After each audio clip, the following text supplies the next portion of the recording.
baby. God damn it.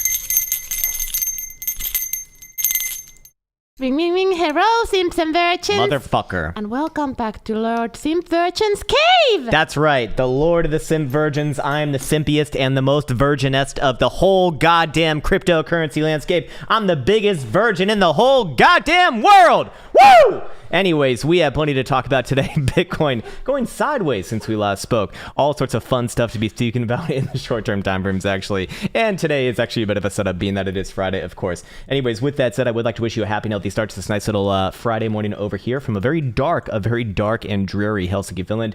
And as always, let's get into it right now, because there is actually some pretty damn interesting things going on right here after Bitcoin did put in that mega massive move. I always want to start off with these streams to kind of, Jesus Christ, what's going on over here? Sorry. Some weird things going on at my feet. Let me just get my little footrest over here. Anyways, there we go. Virgin gang, baby. That's right. Haha. Fuck all of you people having sex. Disgusting. Not trying to go to heaven, are you? Anyways, with that said, sorry.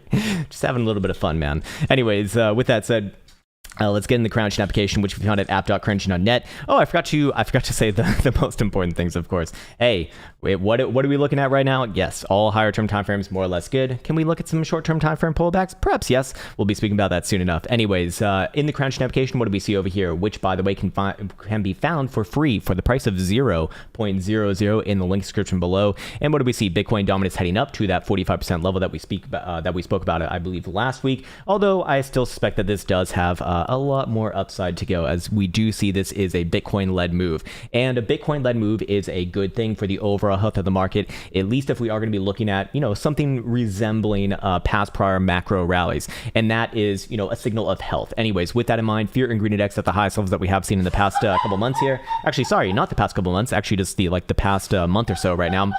Hey, no laughing. This is not funny. Anyways, what else do we see over here?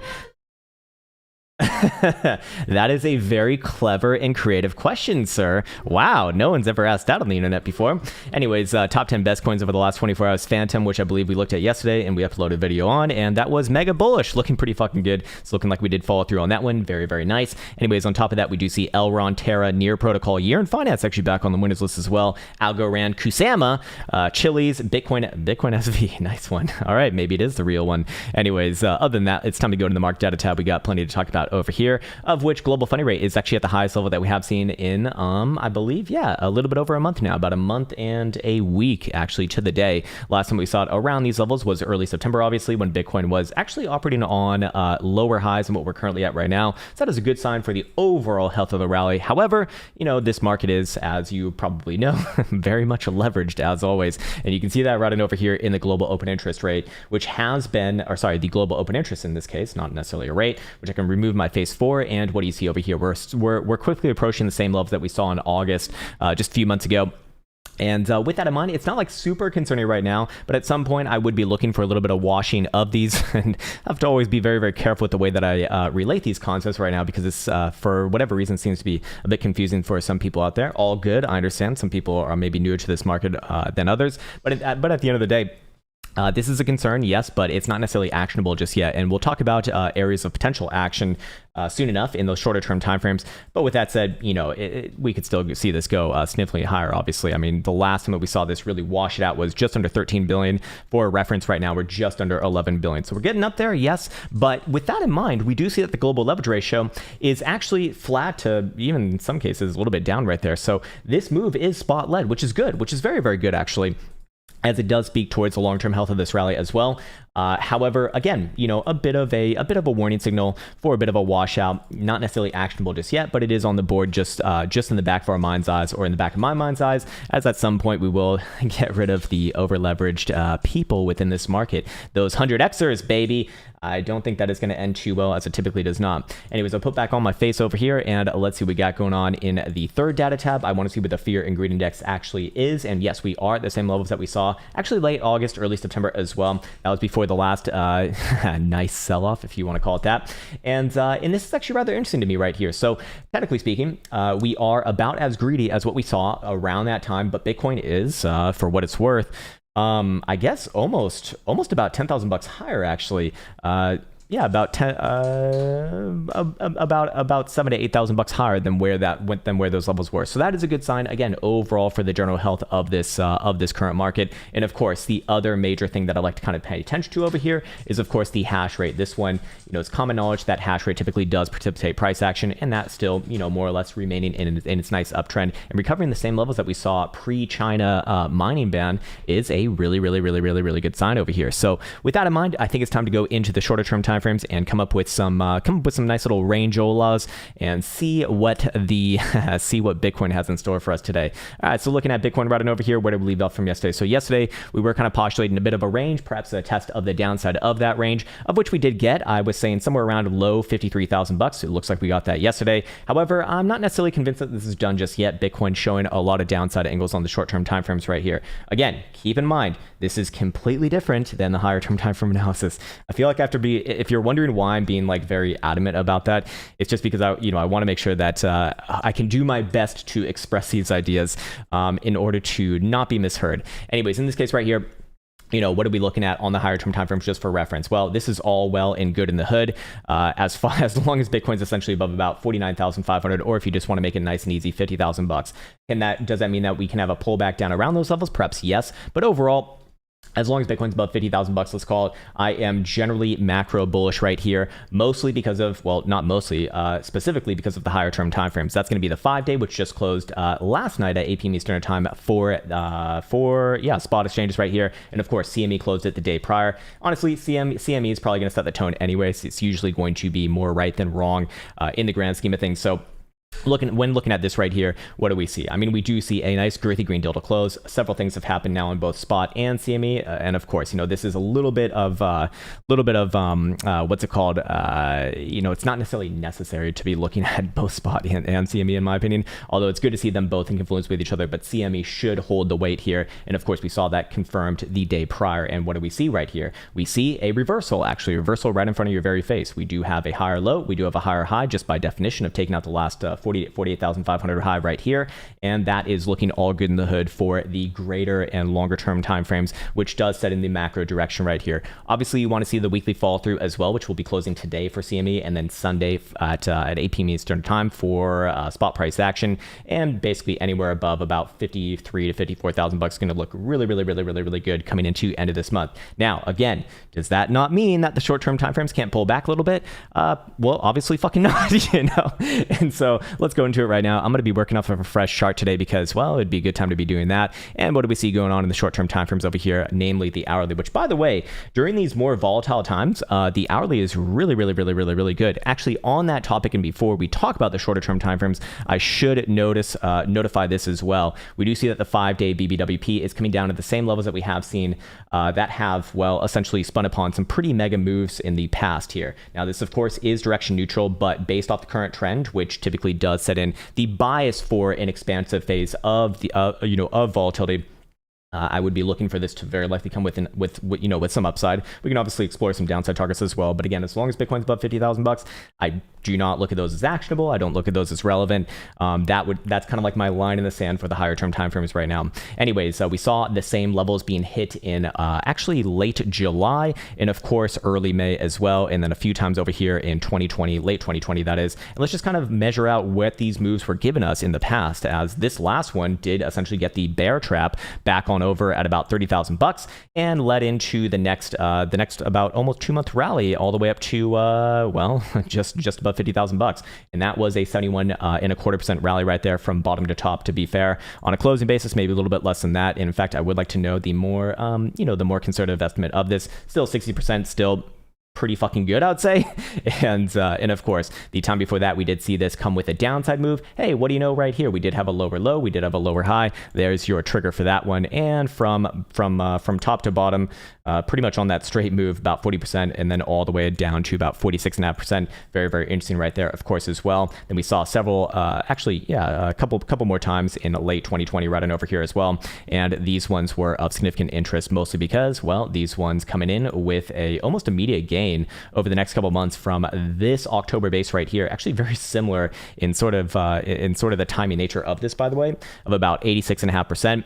immediately that was about another 40% move as well. And we see this one over here as well, which was precipitating this move from about 9,000 all the way up to just over 12,000 bucks as well. And what do you know, another 40% move right there. So on the lower end, very consistently about 40%. On the upper end, I mean, multiples of hundreds percent to be fair to the upside. And just for what it's worth right now, what would be the relevant way of being looking at this? Well, what I do right here is I take the current low, of which we do have at about 42,000 bucks, and let's just kind of play around with numbers. 35% puts you, pretty much where we're at right now. 40% puts you pretty much around the $60,000 territory, low $60,000 territory. And then obviously anything more than that is going to put Bitcoin pretty much at new all-time highs anyways, of which we do have several things kind of pointed up around there. If you just want to be looking at the current 5-day trajectory, I do like the volume profile right here to kind of further give and kind of confirm, I wouldn't necessarily say confirm, but have good confluence with that, upper 50,000, low $60,000 territory right here. Anywhere around basically 60,000 bucks is fair game for the continuation of this move before the next perhaps medium-term pullback. And then of course, do I think that thing's going to stop there for long term? If Bitcoin even gets back around there, probably not, or very unlikely not. And of course, we do have, I believe we do have a measure move based off of the technical formation over here of the cup and handle, of which we can do right now just very, very easily. And where does that point towards? Basically, slightly new all-time highs, about 65,000 bucks or so. So all good in the hood on the higher term timeframes. All right, now let's talk about the shorter term timeframes right here, as we do see Bitcoin, well, dare I say the old fucking meme, more or less in a range. I mean, it is quite literally in a range, and that's a completely fair assessment, to be fair. Anyways, what am I looking at right here? Well, we do have, I do think that it is relevant to be erring kind of on the side of what's it called, of conservativeness when looking at price action like this, mostly because we're dealing with big numbers, and also volatility on the higher term timeframes is suggesting that we're going to see some pretty fucking big moves as well. So I do think that it's not the time to be looking at or very like aggressive with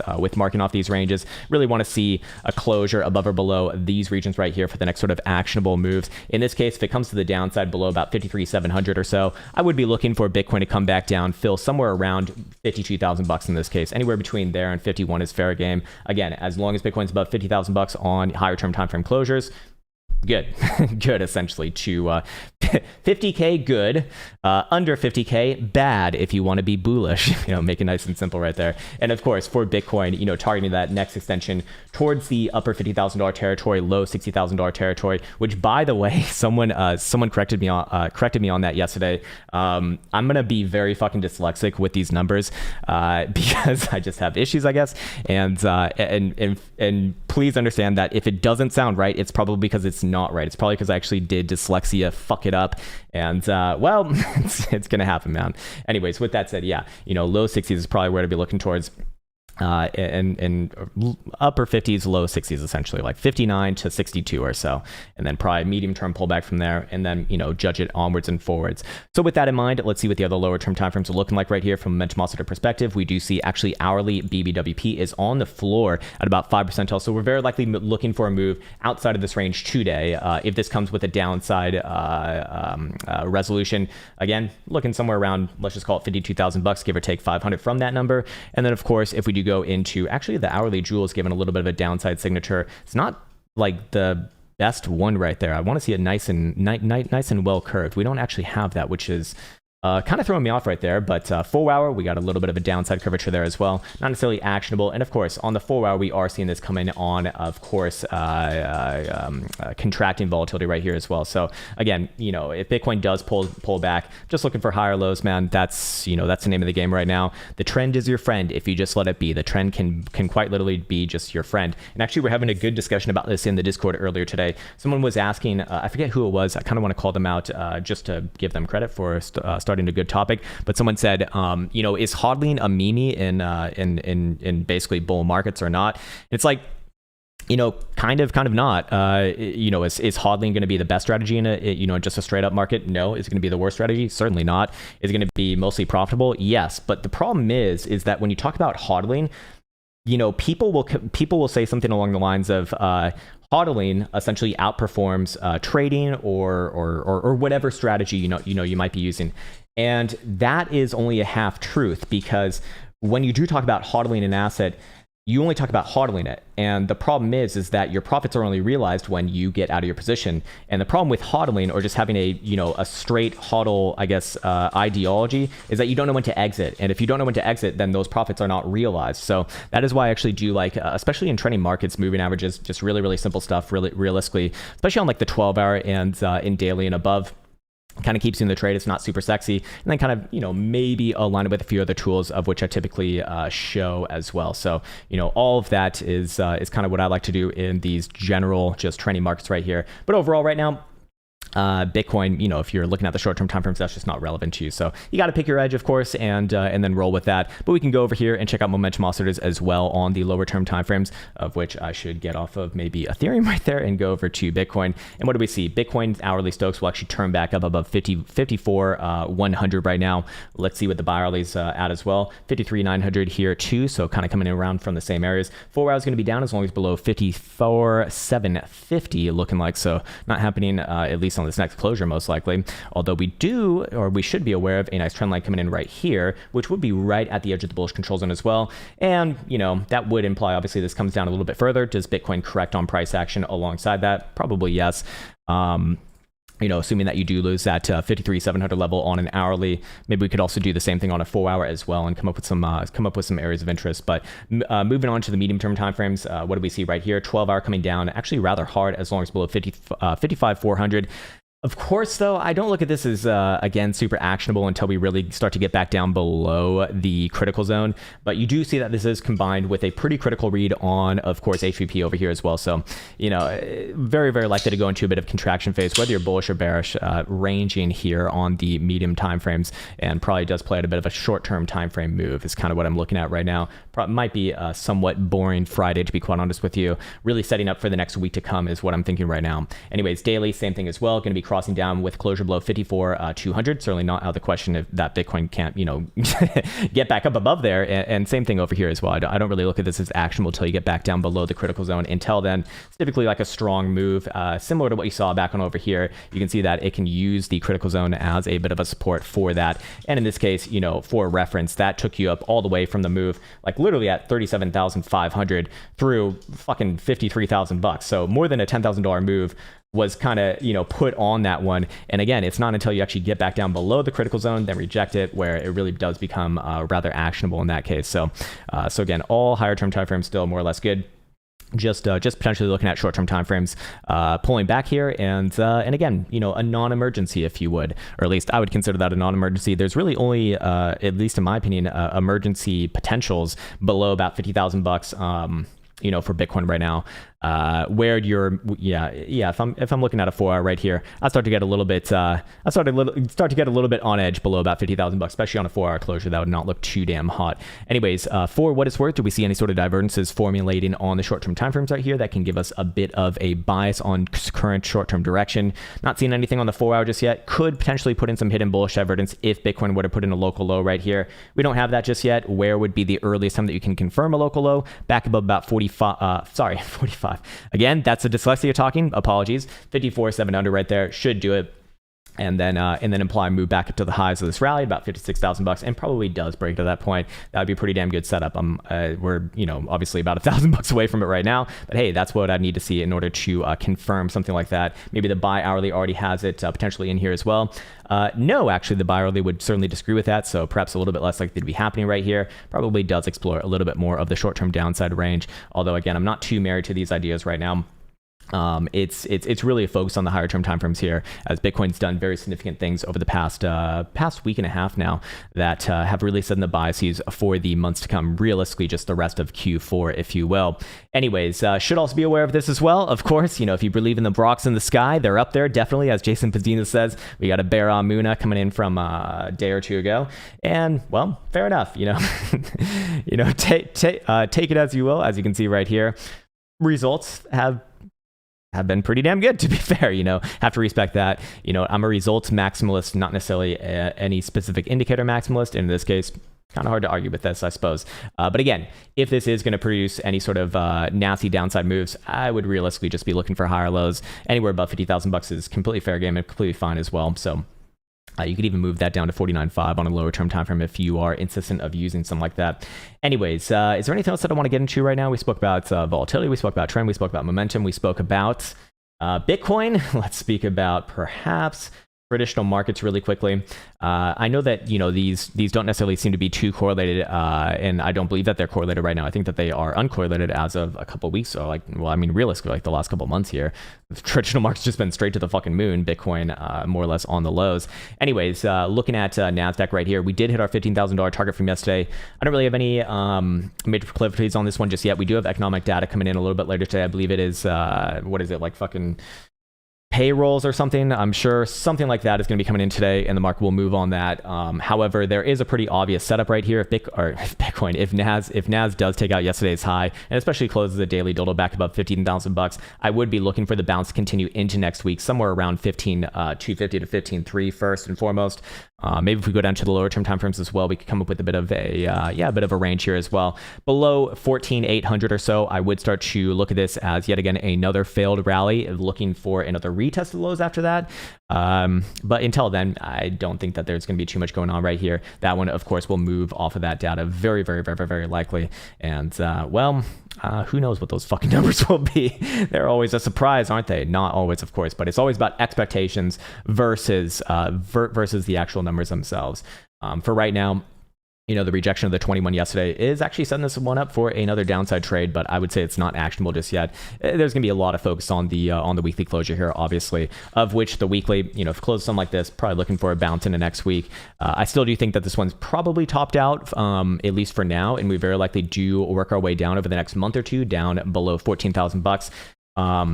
Getting ready for that 15 to 20% correction that we've been speaking about for the past few months here. So patience as always, and this is to be expected. I mean, this has been a pretty nice and controlled bring down a price action thus far, which is usually the way that you want to see it. It's not till the very end where people start getting scared, as you would expect. Anyways, okay, cool. I think we're through all of that. I'm going to turn on the alerts right now. I want to cover up some as well because there were so many questions about this yesterday. SHIB token. So SHIB token, I did call a high at about 3,000 whatever, 3,000 whatever. I do want to go back onto this one just because I know that there's a lot of people very, very interested in this thing. And let's see, did that hold true? Yeah, and we did hit our $2,000 target. We did hit our 2,000 target to the downside as well. So I probably would be looking for a bounce from here and then come back to it, next week or something like that. Do I think it's topped out for a while? Probably yes. I mean, this is a massively climactic as far as volume signature goes. BBWP is on the ever-loving ceiling right there. This would be a pretty damn good place for a nice major high. Probably works its way down even a little bit further south of 2,000 over the next week or two to come. But I guess you got to respect SHIB. And you know what? Someone educated me on SHIB yesterday as well in the comment section. Fuck, I want to call it this guy's name because this was actually rather helpful. SHIB token, in comparison to like Dogecoin, for example, actually has like some underlying fundamentals and like actual development, from what I understand. I don't know if anyone else can confirm that or deny that, but that would be interesting, right? That would be rather interesting because typically we think of these things, or at least the second that I hear this name over here, it's like, all right, that's a fucking meme token. That one's trending towards zero now, isn't it? But I mean, it is acting like a pump and dump right now, to be fair as well. So, maybe I'll just leave it right there. I'm going to go into the chats now and let's see what we got going on for this lovely morning. What's up, Crypto Hippie? Welcome to the cave, sir. And All Reza, thank you as well, man. Nice little emoticon. Sweet. Getting pumped up in the early morning. Mr. Justin Young, good morning to you, brother. Love from Typhoon, Hong Kong. You're in Typhoon, Hong Kong. Nice. XRP. I thought that you were South Korean, man. XRP Army wants XRP 4-hour daily. Sure, man. Let's check it out. Speaking of, Jesus fucking Lord, man. The likes on this video have gone parabolic yet again. This is insane. Thank you for the likes on this video. I do appreciate that. Awesome. Thanks, man. Elsa disliked. Okay, well, you know what? We could all wish for a supportive girlfriend. I just don't have one. So dump it. XRP. Yeah, we can check this one out, of course. XRP USD over here. See what we got going on. You're looking at a 4-hour daily, etc., etc. Okay, got it. Basically just a general overview right here. All right, here we have Ripple, symbol XRP versus the dollar. And what do we have? Well, we have a very similar chart to most altcoin charts going on right now. Let's actually go down to the lower term time frames first and come up with a few points of interest. Okay, so very, very interesting right here. We do see a very obvious pivot on price action. Pretty much the same shit that we spoke about a few days ago. I believe it was earlier this week on the 6th of October. That as long as this thing's above 102, I do look at it as more good than bad, if you want to call it that right now. And probably does have maybe a continuation of this upside move. However, I should say, while that is kind of the downside of the range right now, again, about 102.5 or 103 on a 4-hour closure, I'm getting a lot of downside signals from momentum oscillators right here. 4-hour Joule is giving a nice downside curvature. It's not supported by DMI right now, so that would be a competing narrative to that. I really want to see that alongside that. We do see that BBWP is coming off the lows right here as well. So this one is looking for a move intraday, and if that expansion does come with an actual break of 102.5 to the downside, I would be looking for this one to come down significantly further, at the very least down to just below a buck towards 99.5 cents or so, but realistically probably works its way down to about 97.5 cents and tries for a low somewhere right around there. On the daily, what do we see right here? Again, more or less okay, still working on lower highs to be fair, and if it were to come back down and take out that 102.5 level again on a 4-hour closure, would we have hidden bearish divergence between this point and this point? We would. And actually, that would make me extend downside targets more towards actually 90 cents or so before the next sort of potential bottom on this one or major bounce in that case. See, we're at in the 5-day. This one closing just the other day. Again, probably more or less fine overall, and probably going to be tethered to whatever Bitcoin does here as well. But I do think that it would be prudent to be looking at momentum also from a slightly different direction over here as well. Just see where we're at on Ripple, as daily will actually be downside angled as long as below a $1.11. 4-hour will be downside angled as long as we're above a $1.05.5, and 12-hour will also be downside angled as long as we're below about 110. So essentially, if this thing fails to continue to the upside above about a $1.10 today, I'd even say a $1.09 actually today, and especially on like a 4-hour closure, I would be looking for that corrective move first, actually. Now, of course, if Ripple can take out that level and really close a 4-hour dildo above there, I would be looking for another retest of your prior range highs. In this case, extend the move another 5-6 cents to about a $1.15 or so, and then come back after that. But for right now, I'm getting more downside signatures on this one, so if I did call it, I'd be a little more downside angled. But again, until we actually break below about 102.5 or 103 in this case, probably wouldn't look at that as actionable as of right now. Until then, kind of got to give it the benefit of the doubt, mostly due to the general market direction right now. So hopefully that was helpful. And there you go for the Ripple Me Nipples today. Nice one, man. Let's see. Spencer Smith says, "Fuck her long, short or not."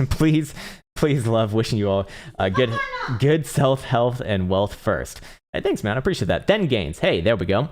Also, Thunder token on the 12-hour gave it to you. All right, let's check it out. I'm just going to type in Thunder and see what happens. Wait, hold on. I did see some right there. You can get it versus the won, the Korean won. Okay, so it's symbol TTK, actually. It looks like TTK. Same. Yeah, nothing's popping up from there. So it looks like the best I can do with TradingView right now is to look at Upbit, Thunder token versus the Korean won. Don't know what the fuck we're going to find over here, but I expect it's going to be generally the same anyways. If it's going to be bullish on the US dollar, it's probably going to be bullish here as well. This one's fine. Again, nice little backstop right around $16 even or so. As long as you're above there, path of least resistance is to the upside. I'm probably be looking for another move towards 23 and a half or so, and maybe even just continues from there as well. I mean, the 5-day is strong for what it's worth. Not the most tested chart of all time, but hey, there's your higher low right there. And if I had to call it right now, I'd be favoring the upside, of course, in this case. The only thing that'd make me a little bit, or the only thing that would kind of negate that or invalidate that is maybe a better word better way of putting that would be below about $16 or 16 and a half on a 4-hour closure. And then, yeah, I'd be looking for this one to come back down and retest around its late September lows. Until then, looking okay, man. All momentum oscillators are more or less in bullish posturing, just looking for a bit of sideways right here and let some of our volatility indicators kind of cool off for a second. Hopefully that was helpful, sir. And there you go for Thunder cock token from whatever the fuck. Who knows, man. Anyways, just checking out the trade aggregate over here. Super interesting right now. Finex Finex long. Finex very long right now. Looks like, let me just double check right here. Let me just see. CBD is saying, yeah, 3 million long, and Coinbase spot cumulative CBD, wow, we're at 38 million. Wonder what that's going to equate to. I wonder what that's going to look like. We shall see. We shall see together, sirs and sirs. What's up, Sushi Yum Yums? Good morning to you. Wally Nell, good morning to you as well. It's that pesky Wally Kid again. Oh, you, sir. Hey, man, you as well, sir. AVAX 4-hour daily, still holding that long from 58 bucks and praying to Bula. Sir, man, if you're going to scalp, you got to scalp, sir. But let's go check it out. Market could very easily bail you out right here. Hey, technically speaking, you actually do have some good things going on for you. To be fair, we do see a daily hidden bullish evidence is starting to formulate itself. Will be confirmed with any sort of a closure here or higher by end of day, and that actually will imply targets back up towards upper 60s, somewhere around 68 to 70 bucks or so. And that's going to make this thing look, mega good. Other than that, our other time frames agreeing with this. 5 day still looks corrected for me, man. If I'm looking at this right here, I still would not be surprised to see another move down to low 50s or so. 4 hours, short term up, short term good. Probably looking at a move towards 64.5. So that would actually disagree with what I'm looking at on the higher term time frames. And 12 hour is upside angle here as well. So with that in mind, let's actually go check it out from this angle. Perhaps I'm just going to be straight up wrong on this one. Let's see. 12 hour is going to be up above 62 and 35. Daily is down below 66. Full hour is up above 60 or so, and hourly is up above 63 in this case. All right, let's actually go back down to the short-term time frames, come up with some ranges. But short-term, yeah, it's actually looking pretty damn good here. So you know what? I think that you are going to be right on this one. What the fuck is going on over there? Jesus Christ. Nice. Someone's got to do it, I guess. Anyways, I apologize for the disgusting squirrel laughs in the background. Anyways, I don't see anything too concerning about this thing, especially as long as it's above 61.5 bucks. If you are going to play the daily, would it be playable off the 12 hour in this case? I probably want to see a 12 hour close above 64 bucks, and then yeah, I'd be looking for an extension back to the tops of the range. But I do, the higher term time frames, the 5 day and the weekly, they'll make me think it really wouldn't take too much to get this one back down to 50 bucks or so. Long term, if you are trading long term, I don't know what your strategy is, sir. But if you are trading long term, I mean, this is obviously good. This is a very, very good long term chart. Monthly is phenomenally bullish. Wouldn't be surprised to see this one make new all-time highs. Very likely November, maybe even this month as well. I suspect it's probably going to matter what Bitcoin does. But short term, yeah, upside angled, man, 64.5 or so.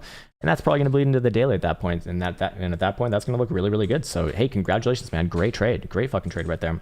What's up, bots for the win? Sex, I don't hold hands until after marriage. That's exactly right, man. Disgusting heathens. And can't even describe how disgusting that makes me feel. Just people having sexers. Sexers? Stop it. King Cosmic says, I feel appreciated here. May today bring you peace. Hey, you as well, sir. And I know exactly what you want to look at. Spy over here. What do we got? Yep, looking to me like this one actually does turn back down from this region and plays back down somewhere around about 43.70 or so. Looks like we did hit about our targets from yesterday. I said somewhere around about 44. In fact, this one actually didn't just hit 44. It actually took it out by a nice little margin right there, 21.5. It looks like on the spike high. But closures are what I work off in this case, and that is a little bit concerning. Anyway, short-term time frames, hourly, looking for a move back down somewhere around about 43.75 to 43.80 or so. Not a humongous move right there. But again, you do have economic data coming into today, so the market will move off of that. In this case, where to get really concerned on this one, or it's not necessarily concerned. I mean, downside is kind of like is kind of the direction right here. Wouldn't necessarily be looking for any sort of prolonged upside, or not necessarily prolonged upside, but an extension of this move into next week. You know what? I would actually not use an hourly in this case. There's two ways of doing this, depending upon either any time frame or the daily closure. If you're looking at any time frame above yesterday's high, I'd be looking for this one to travel back up towards 44.50 or so, and probably continue bouncing to next week. I'd like to also, come back to it as well. However, if this one does close below, yet again, basically where we're at right now, by end of day, I'd be looking for this one not just to come back down and retest, 43.60 or so. Probably comes back down and fills 4,300 again. In that case, weekly, this is a bouncy area, to be fair. We've already kind of tapped into it once, twice, thrice, but those wicks are kind of speaking towards themselves. So if I did have to call it, probably be looking for for this one to open up on a bounce next week. But again, when you have economic data coming in like we do a little bit later today, I don't like to play these, and I don't think that I don't think that you can really use the general tools. I think that you can look at major areas and whatnot of interest, and then kind of know what you're going to do around those areas, and that's basically all that I have on something like this. But hey, we filled our target from yesterday, so now time to now time to wait for the next easy setup, in my opinion. Or at least that's kind of the way that I think in these sort of situations. But not bad, man. Again, long term, I do think that this one probably has seen its highs for a while. The question is, do we open up on a bounce coming into next week or not? Could very easily do so, man. And if it does, probably looking somewhere around, like I said, somewhere around 44.50, maybe even 44.80 or so, something like that. What's up, Trent Norton? KDA for our daily update. Sure. So this was that, if I remember, it was looking really, really good from a few days ago. I don't think anyone called it out yesterday, but let's see where we're at. And yeah, still looking pretty damn good over here. Again, as long as this thing's holding above about 175, very, very, very, very lovely. 5-day, which closed the other day. I mean, this one's very likely making new all-time highs. Again, probably very, very likely November, maybe even later this month as well. Question is, do we come back down and fill around about 175 or so? Could very easily do so. I don't have a strong proclivity on that. My major opinions come along this 145 area right here. Below there, I would no longer be bullish on it long term, which I think is probably what you're more interested in based off your comment. Looking at the 4-hour right here, do we see anything of particular obviousness? No, not necessarily, actually. I do want to check it out over here and see if there's any further biases that we can have on something like this. Let's see. Go to the 4-hour. Yeah, probably does move up from here. 4-hour Stokes up above 190.5 daily. Actually turning down below 220. So is this one ready to trend towards new all-time highs today? Probably not, no, but at the same time, probably would be looking for another short-term move back up somewhere around $2 or so, and then come back to it beginning of next week, something like that. If you do start to lose back down below yesterday's low, let's call it like a 4-hour closure below about 182, 183 region, I would be looking for this one to correct down first. But again, you got a pretty damn good chart here. Especially as long as you're above about 140 or 145 if you want to be super exact. So hopefully that was helpful. And there you go for KDA. Kadena? Cardano? What the fuck? BK, what's up, man? Sir, FTM USD. Yeah, let's do this one. So yesterday we were pretty damn bullish on this one in the day prior as well. Let's see where it's at. Oh, girthy green diddles, baby. Love it. Here we have Fantom symbol FTM versus the dollar, following up from yesterday's video, of which we were nice and bullish on this one, and we got a breakout. We actually got a breakout to new all-time highs, so that is definitely bearish. Just kidding. Pretty damn good over here. 4 hours still in trending motion. Of course, you will see ebbs and flows on this one as it does get more and more volatile, as it does essentially enter into, or it is in a blue sky breakout right now. We do see 4-hour BBWP pretty much around the levels that we were looking for yesterday, to kind of be looking for maybe a short term or maybe even a medium term range transpire from this region. In this case right here, it could trade all the way down to the prior all-time high, in this case at around 180 or so, and be completely fine. Other than that, I don't really have a strong opinion on the short-term timeframes. The strong opinion is on the higher-term timeframes. We confirmed the hidden bullish evidence from actually a few days ago, so that is no longer super relevant. But I'd really be looking for the totality of this rally to find its next major highs somewhere when the BBWP on daily gets above at least 90 percentile in this case. This is a pretty strong move right here. 5-day, obviously having a phenomenal closure as well, which we identified yesterday. I'm generally looking for continuation here over the next couple weeks. And in this case, where would my targets be? Well, we hit the 1618, we hit 195 yesterday, so that is good. Now, probably looking north of $2.5 to $3 or so over the next, over the next 2 or 3 weeks. It's looking really, really good. Of course, there needs to be an invalidation on this as well, and I'd basically have that right below about $1.70 in this case, or I'd want to see like a 4-hour closure below about $1.70 or $1.65 if you want to be conservative. Overall, though, really, really good. I imagine all momentum oscillators are probably looking for sending action. Daily is going to be up above about 204, looking good right there. 12-hour is going to be up above 190, looking really, really good right there. 4-hour up above 208.5, and hourly. Hourly is up above 211 in this case, so this one's actually trending right now. Actually, dare I say, this one probably does reach towards new highs on this rally before anything else, and all good in the hood, man. All good in the hood on that one. Pretty damn good, man. Happy to see something like that. And this one maybe even a harbinger of things to come within this market right now. But yeah, not bad for Fantom. Generally looking up right there, and hopefully that was helpful. All right, sweet. Let's see what we got going on over here. Okay, I see BK again. Luna, yeah, we can do this one. All right, so Luna the other day I was wrong on. I was looking for a bit of a corrective move to the downside. Somewhere around like, I don't know, mid or low 30s in this case. Obviously we didn't get that, or actually, well, got 38 right there. Not necessarily what I was looking for in this case. This one obviously strong right now. Yesterday's closure is very, very obviously speaking towards that. What the 5-day looks like, yeah, that's looking good, sir. Looking very, very good, man. Love it, fucking love it. This market is respecting the altcoins right now. It looks like. Anyways, Luna, depending upon what time frame you're looking at, which is 4-hour daily, weekly. All right, lower term time frames. What are you looking for right here? Hold on. I do want to pull it up from this angle as well. Luna over here. What do we have? Okay. 4 hours up above 45. All right. What about daily? Daily up above 47.5. All right, so this one's kind of saying this one either trends today, continuing the new all-time high party, or we do correct back down. I'm more inclined to say that this one does continue the new all-time high party. Actually, if it does want to correct down, 42.5 bucks where I'd be looking towards. This one's obviously very, very bullish long term, as long as you're above about 30, basically 30 bucks even. I don't know if that's relevant towards you, but you did ask about the weekly, so I suppose yes. If you want to be super exact, about 33 on a weekly. To me, man, this thing is ready to go again. Dare I say it, that this one's... Oh, I already have it right here. Hey, I already have it right there. Let me just get rid of that. I want to do a new one. I got some new nice little numbers over here, don't I? Come on, baby. Let's do it like that.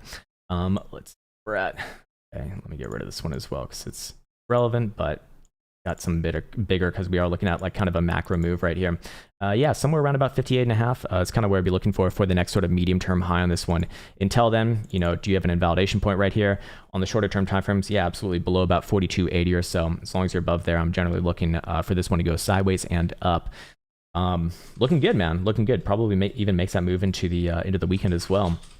All right, sweet. Let me just see. Okay, beautiful. We are good over there. We're good over here. Let's see what else we got, man. Sweet. Wally says, I paid for TradingView Pro, but how do I get more time frames? Is it only Pro Plus? I don't know. I have TradingView Premium, but I would imagine that they don't. Like, look, man, probably better to hit up like TradingView support if you're like super concerned about something like that. But if you're just asking about like how to add shit, you just pull up this over here, and then at the very bottom, actually you can't even see it on my screen, but just add right there, man. Elsa's not going to know the answer to those questions. She is not TradingView support, obviously. But yeah, man, it'll be at the bottom of those. It's actually pretty hilarious, like how many people will ask support questions to Elsa and Stephanie, our customer support girls, and it's like, they have no fucking clue what's on TradingView. What's up, Jack? Ethereum Bitcoin 4 hour. Okay, yeah, let's check this one out. How's this one held up in this last little move here? Because Ethereum, I do believe, probably recovered some of its. Yes, yeah, it did. Okay, not bad right there. Not bad right there. Big green dildo. Beautiful. Short term, does this one come back down and test around that 6.5 million Satoshi region? Perhaps yes. It looks like it did hit our target from. Was this yesterday's target, or was that already there? I don't know if it was or wasn't, but that was a bit of a bouncy area. Overall, though, we do have a bit of a problem here. Daily is in a downtrend, obviously. So I should be looking to sell upside rallies on something like this, but realistically, man, I mean, you bounce off the weekly 21. 5-day is actually a bit of a breakdown. I think I'm going to be wrong about the higher term timeframes, man. I'm getting a lot of signals to look lower on this one. Here's what I'd say about this one, Jack. If you are looking at the short term timeframes, like a 4 hour, you have a very obvious pivot on price action right here. Basically, yesterday's target right around, what was it, 669, 67 or so. Back above there, I'd be looking for extension and probably even a reclaim of like 6.8.5 to 6.9 or so. That would look really, really good. That'd obviously be the bullish resolution on this one. Until then, though, man, I'm inclined to look at this as your next lower high in the short-term timeframes. Probably comes back down, tries for another bounce at 6.5 million Satoshis, but wouldn't be surprised to see it continue on and probably retest around yesterday's opening price and try for another bounce there.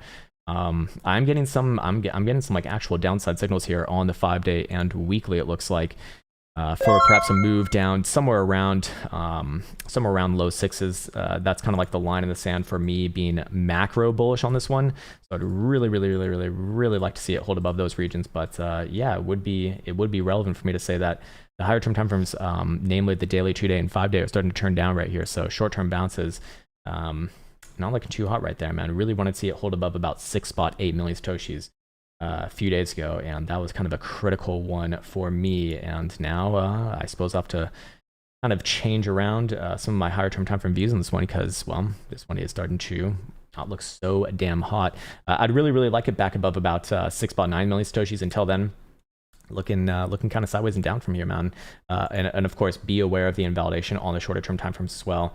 Back above about 6.7 million satoshis, basically today's high thus far. I would be looking for at least a test towards 6.8, 6.9 region, and then, you know, maybe it recovers right there. But for right now, it is not necessarily looking like that. And we're about to print another drive of hidden bearish evidence right there on the 4-hour. Yeah, that's going to have a general target back down around yesterday's low 6.5. Hopefully that was helpful, sir. Let's see. Nahal says, Krown Mama. That's right.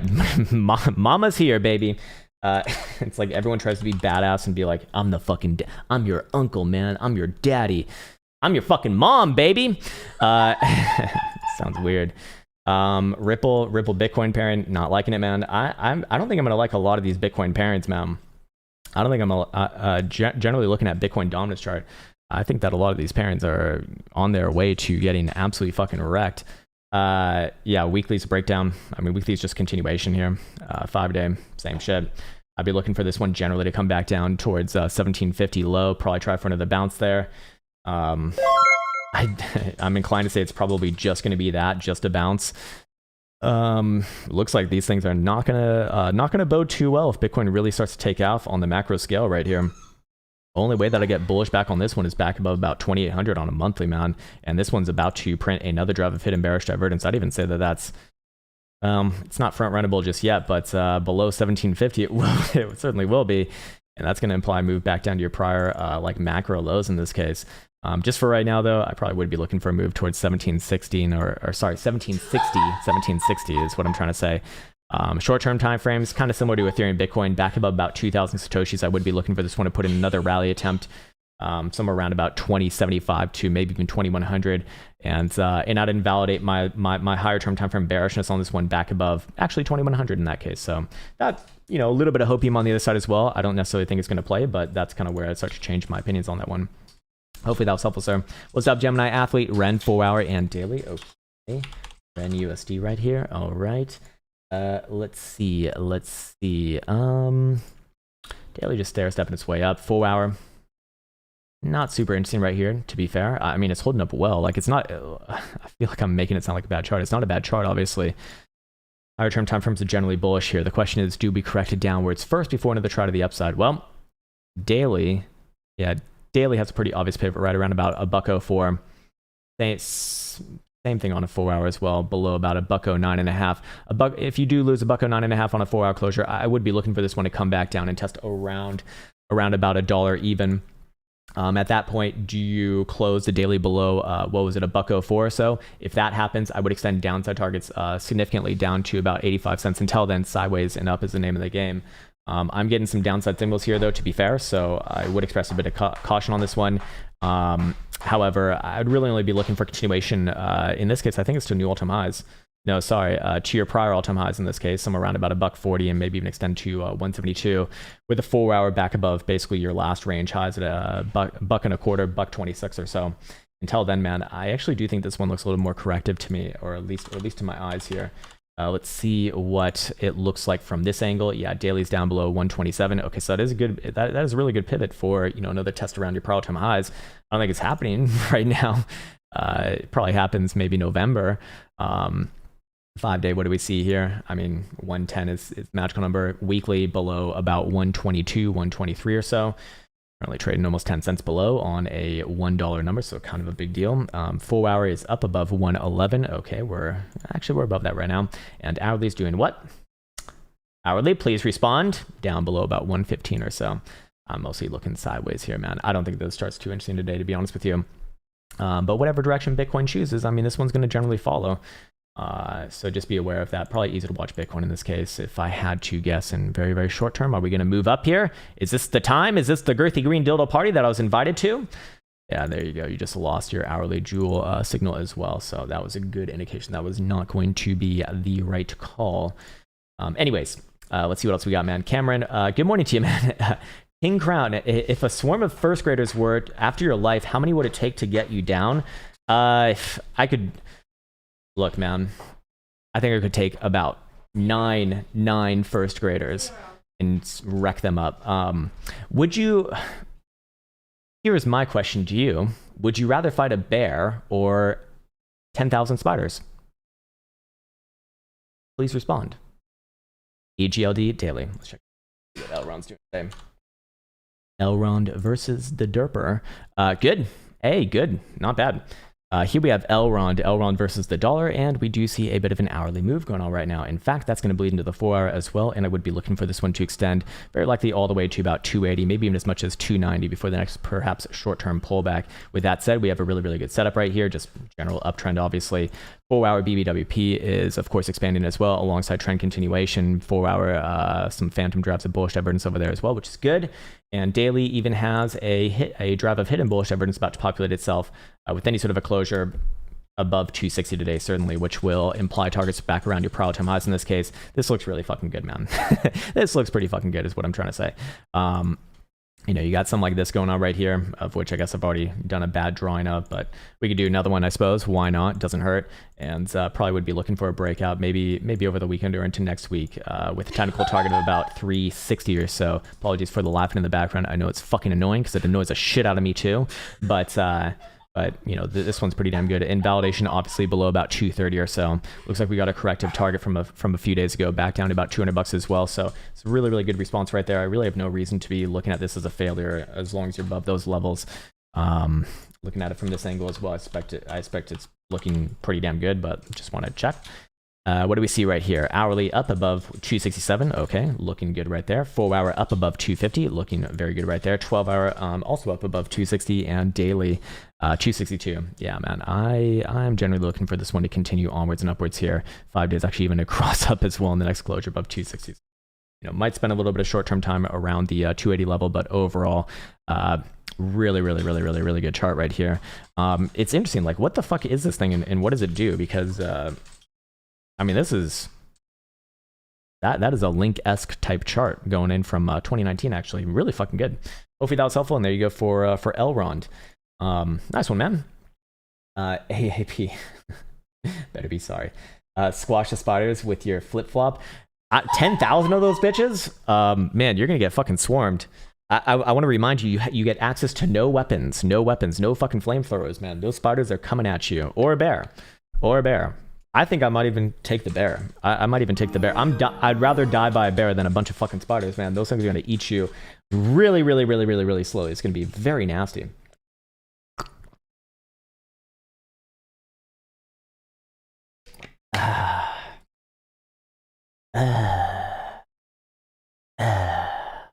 There you go. Let's see. All right. What else do we have over here? AAP says SCRT. Okay, SCRT. So this is the smart contract thing. All right. Our secret network. Sounds like a buzzword is what it sounds like. What do we have over here? What time frames are we looking at? First off is the real question. Smart contracts on the private smart contracts. Okay. All right. On the daily.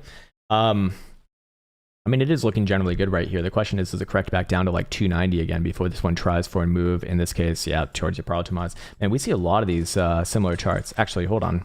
No, this is not your prior-optimized, but probably is going to lead towards a move towards your prior-optimized. Look, all higher-term time frames are bullish on this one, man. Probably would be looking for another retest of like 465. You know, maybe into next week or something like that. I don't even really have a reason to be looking at any short-term downside, especially as long as you're above about 320 or so. Until then, I'm looking for this one to go sideways and up from this current area. Essentially, it's really fucking good, man. I mean, it's actually short-term pretty damn good as well. I'd actually be looking for a short-term move back around about $4 or so. I think that it will very likely continue from here, but if you want like the safer analysis, the 5 days, what I'd be looking at right now. You know, like I said, it can very easily come back down to 320 or so. It's not problematic.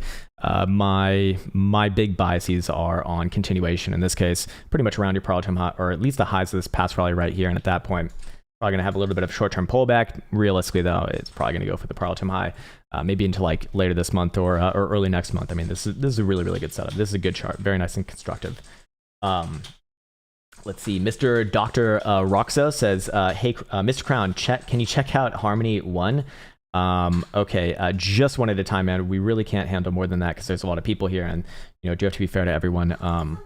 I mean, well, he's asking for like fucking 5 of them, so like, man, I don't know about that for right now. I'm sure we'll get to them a little bit later though, and I hope that that's done in a respectful way and like, you know, you understand.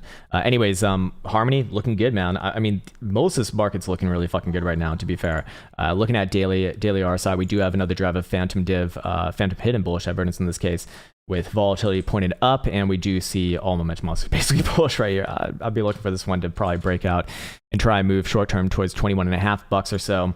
Long term, I mean, this is going to be at new all-time highs, man. This is going to be really fucking good. We see a lot of these very similar charts today, barring any sort of a red dildo party for the moon, for the old moons there. Most of this market, man, is looking generally up. It looks like. I mean, this is fucking good. Should I record a video on this one or not? It's gonna be a long day if I record a shit ton of these videos, huh? Let's see. Let me just see how many I already have. 1, 2, 3. Yeah, I think we'll hold off on this one. But good. You know, invalidation obviously below about 17 cents or so. Other than that, man, that's gonna be it, man. That's gonna be it for me. All right, cool. Let's see what else we got. Let's see what else we got. Hey, what's up, Zero Murray? Mate, took your advice and left Binance, then found out they dropped Australians from trading the dogs. Yeah, man, I think Binance and a lot of these exchanges that we've seen over the last few years here are going to get washed out. This market's going towards or trending towards, you know, integration with, you know, legitimate traditional markets, in my opinion, man. So it's really only a matter of time, or they go the legitimate route as well and just start KYCing everyone, and you know, you have to go through all that. I think that's just naturally going to happen, man. Probably for a good reason too. Ave Medina says, Solana, yeah, 1 to 3. Okay, I think you mean like looking 1 to 3 months out is probably what you actually mean. So that means we're probably going to be looking at weeklies here, but we can just do a general chart on this one. Let's see. You know, this one not following the rest of the market actually right now, which is a little bit concerning. It's not necessarily concerning because this is obviously still a very, very good chart. And if you are looking, you know, 2 to 3, if you're basically looking around end of year is kind of what you're saying. This obviously a fucking good chart, man. There's no major issues with this one as long as you're above about $1.30. That was our corrective target, or somewhere around $1.30 to $1.40, which I believe we got early this week on the 6th. Look, as long as you're above $1.30, I'm generally looking for sideways and up from this region into end of year, probably looking north of $200 again. Very likely makes new all-time highs. That's what you're concerned with. I mean, the monthly is obviously fucking bullish here. It's just, do we pull back into that 130 level yet again? Possibly, yes. I don't have a strong opinion on this right now, and I don't even know if it's relevant to you either. The only time that I'd actually be concerned about this thing for the long term is below about 125, 130 or so. Below there, problems, but until then, sideways and up is the name of the game, man. Looking good, sir. What's up, Buried Alive? Good morning to you, man. Nobody talks about Link anymore. Why? I don't know, because people usually talk about whatever chart is basically making new all-time highs usually. You know, that's typically why, man. Hey, what's up, Matt C? Hey, sir, Theta USD for ideally inverted head and shoulders from low. Thanks. Okay, let's see. What was it? Theta? Yeah, Theta. Theta is another one that no one talked about for like months here, after this one being like the dawn of the market for the majority of the early 2021 here. It's good. You know, on the weekly, we do have a drive of hidden bullish difference about to be confirmed end of week here. If that does, assuming that we close anywhere above about 6 3/4, I'll be looking for next move up somewhere around about 8.5, maybe even $9. And you know, what is this going to look like? It's going to look like there's your higher low, there's your last little lower high. Probably be looking at this one to probably push through, man. It's, you know, follow the rest of the market and work its way up to double digits yet again. If you're looking at a 4-hour over here, continuation right now. 4-hour golden cross pretty much is all but confirmed right now. I'd say that this one's even front runnable. Look, as long as this thing's above 645, I have no reasons not to be bullish on this one, short term, medium term, and long term as well. I'm probably looking at a move, over the next week or so back up above $8, and then keep in mind where the weekly is right here. Is there an inverted head and shoulders? I don't see it unless you're on a daily. Is there an inverted head and shoulder? Okay, so you're looking at this. I don't know, man. That is one sloppy Quasimodo motherfucker. The problem is when you're looking at head and shoulders and whatnot, they're already not like the best formation of all time, but a good tell on them if they're gonna like be a good one or not, like one that actually plays out or not, is if the neckline is like more or less horizontal or like close to being horizontal in comparison to, in this case, what would be a more diagonal neckline. So I'm inclined to say, yeah, you might have that in there. Regardless of that, man, I mean, friend is your friend in this case, and the weekly I think kind of tells all. You got a bit of a W bottom going on. If you really want to put a name on it or a pattern on it, generally good. No real reason to be bearish on this one long term, as long as above, what is it, like $5.5. I mean, it's fucking good, man. 5 days looking ready to go as well into next week. So I'm more biased towards the upside, short, medium, and long term. Actually, it's looking good, man. It's looking good. Says Krown, will you take another look at CSPR, the crypto, not the bed company, on Ascendex futures? All right, CSPR. Try this. Okay, you want to look at this exchange for whatever reason. Let me just see if it has more history than Huobi, for example. No, they all have pretty much the same chart, it looks like. All right, so we can go back to this, and you want to look at what time frame? No time frame is given, you fucking bastard. Oh, god damn it. Yeah, I'm looking good right here, man. Probably going to extend the run all the way up to about 15 or so. And I'd be looking for like an actual breakout above that region, especially on like a daily, targeting moves back up towards somewhere around this high over time. That's going to be like, probably November if you get something like that. But overall, I mean, what do you have right here? You have a nice little weekly high or low, so I'd be pretty damn bullish back above about 15 for a nice weekly trending move. Somewhere around your last major breakdown regions is what I'd be looking for.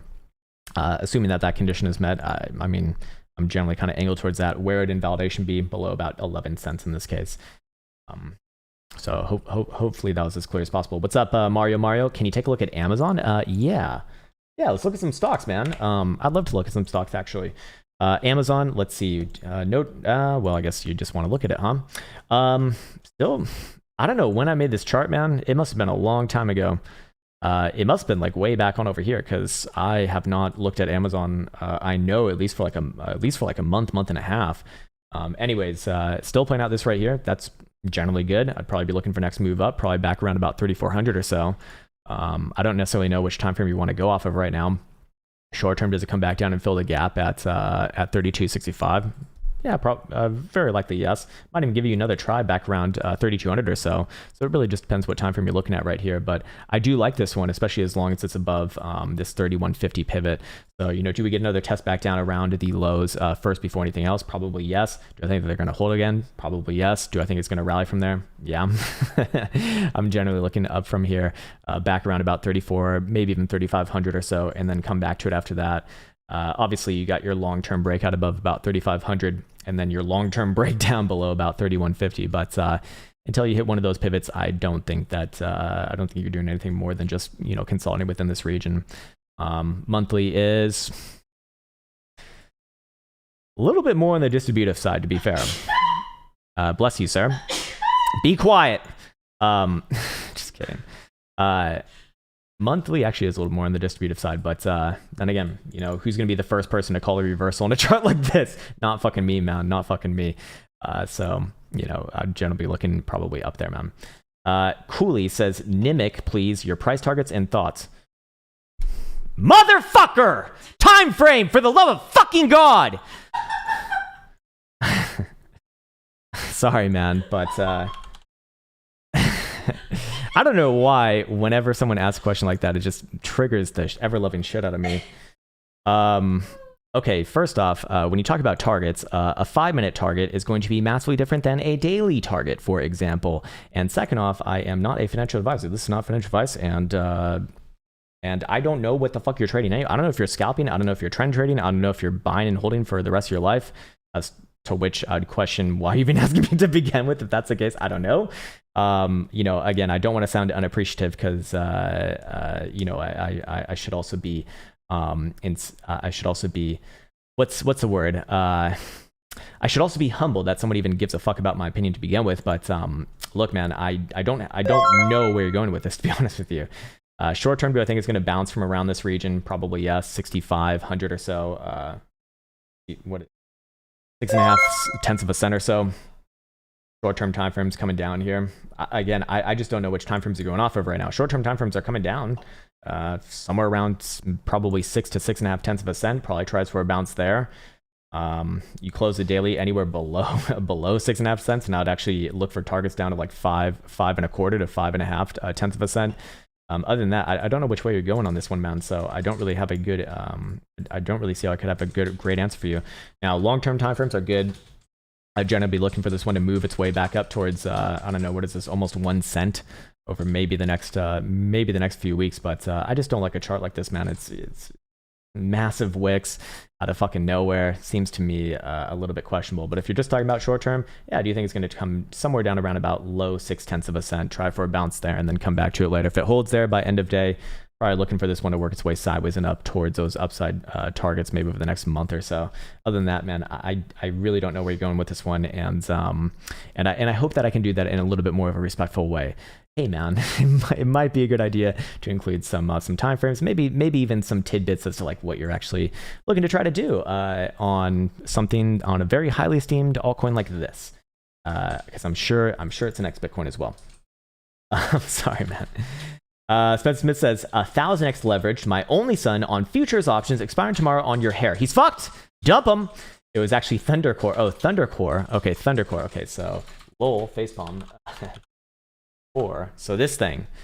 Okay, it actually has a really similar symbol. It's just TT rather than TTK. And that's going to get confusing. Anyways, we can look at it over here. Fine, man. There's no issues with this thing as long as it's above one spot 4 cent or so. Looking for this one to trade sideways and up. 4 hours fine, daily's fine.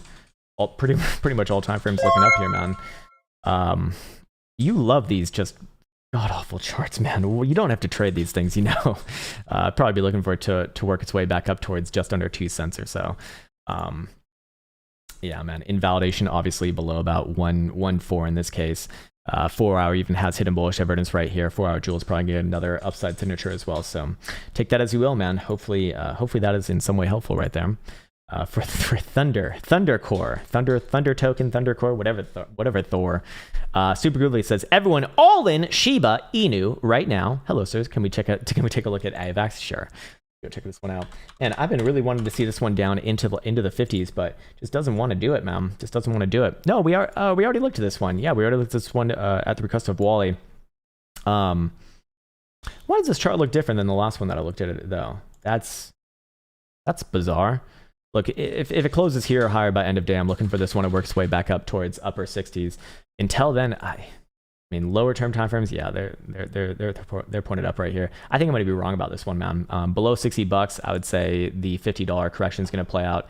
Below that pivot, but man, this one, well, on the higher term time frames, long term, monthly, bullish as fuck. Would I like to get it down around about $50? Yeah, absolutely. Am I gonna get $50? I don't know. I suppose that would be actionable below $60 even on a 4 hour. I'd probably look at something like that. We'd actually go back to SHIB and do a video on this one because I think that might be in some way interesting to some people out there. Okay, cool. Let's go to the daily. All right, here we have Shiba Inu token, a very highly esteemed altcoin. Going to change the world and make you, more importantly, rich. That's its use case. Anyways, with that said, we did call on top on this one yesterday, right around the 3 or above 3,000, not dollar, but 3,000 level, we'll just call it. And it has worked our way down to the corrective target of about low 2,000 right here. So far, so good. I would be looking for this one to maybe give one more try down around about 2,100, and then I'd be looking for a bit of a bounceola. Where can bounceola targets happen? Around anywhere in mid 2,000 region, 25 to maybe 2,600 or so, although I do suspect that this one is done. The only way that I would, at least done for now, the only way that I'd invalidate this is with a 4 hour closure back above about 3,000, maybe in 3,100 in this case, because this thing can be rather volatile and can really move. And then of course, did we close a good 5 day here? We did, but we just have a massive range overall. I wouldn't be surprised to see this thing work its way down to 1,700 first before it does give another try to the upside. Until then, you know, bit of sideways, probably tries one more bounce from this region, and then assuming that bounce fails to get back up about 3,100 or so, I would be looking for this one to come down and play out some more corrective targets down to like 16 to 15, somewhere, yeah, 16 to 1500 or so, and then maybe try for like a major low right there. But a pretty damn good move over here, and I was really wrong about this one earlier. I think it was last week over here. Like, well, you know, maybe this thing moves up to 900 or so, but I'll probably be looking for that one to top out there again. Definitely wrong on that one, but in this case right here, I do think that you've seen the majority of this move thus far. BBWP is on the ever-loving ceiling right there at 100 percentile for multiple days in the roll. 12-hour, obviously, many closures right there as well. So we're looking for this one to kind of work off its current extreme conditions and work its way down a little bit, and then maybe try another attempt coming into, you know, later this month or early November. So hopefully that was helpful. And there you go for SHIB, the old SHIB token, huh? Yash wants to look at AVEX as well. All good, man. Hey, you're new to the cave. Hey, awesome, man. I appreciate that. But yeah, we've looked at it like 2 to 3 times now. So, you know, if you're interested in something else, we could definitely do that. But I suspect we probably don't need to do it again. And I think I might even have a video on it as well. Avi Medina says Solana again. We got that one, so we're good. Legendary Ali Z says my imaginary friend was right. AMD high on the daily. Let's check it out. Check it out. What was I saying on AMD the other day? Let's go back to it and see if I can remember here. I was looking for a corrective target down to low 90s. How far did we get down? Just below 100 bucks. Getting a little bit of a bounce solo right there. What time frames are you looking at right here? Higher high on the daily. Is it a higher high on the daily? I don't know about that. No. The higher high above on a daily would be above about 109 in this case. At that point, yeah, I'd be looking for another move towards a $111.5, maybe even a $114 or so. Generally good right here, and I do think that you've seen the low for now. I don't think it's going to correct down to low 90s, especially with a read like that. 1, 2, 3 drives a bullish. Everyone's come off the low. This one's starting to see volatility increase coming off the lows as well. So I do think that you have a nice little base set in right there, and it's actually looking pretty damn good yet again. Weekly, any sort of a closure here or higher, and I'd be looking for maybe next week or the week after that to work its way back up towards a $111. Monthly, just continuation, man.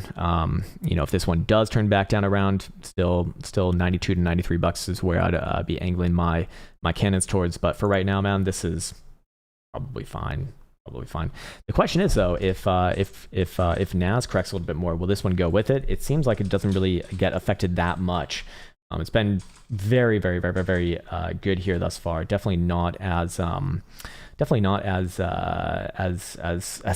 as what Nasdaq did to the downside, obviously. So this one's relatively strong, man, and probably deserves a lot more respect than what I gave it last time. So yeah, man.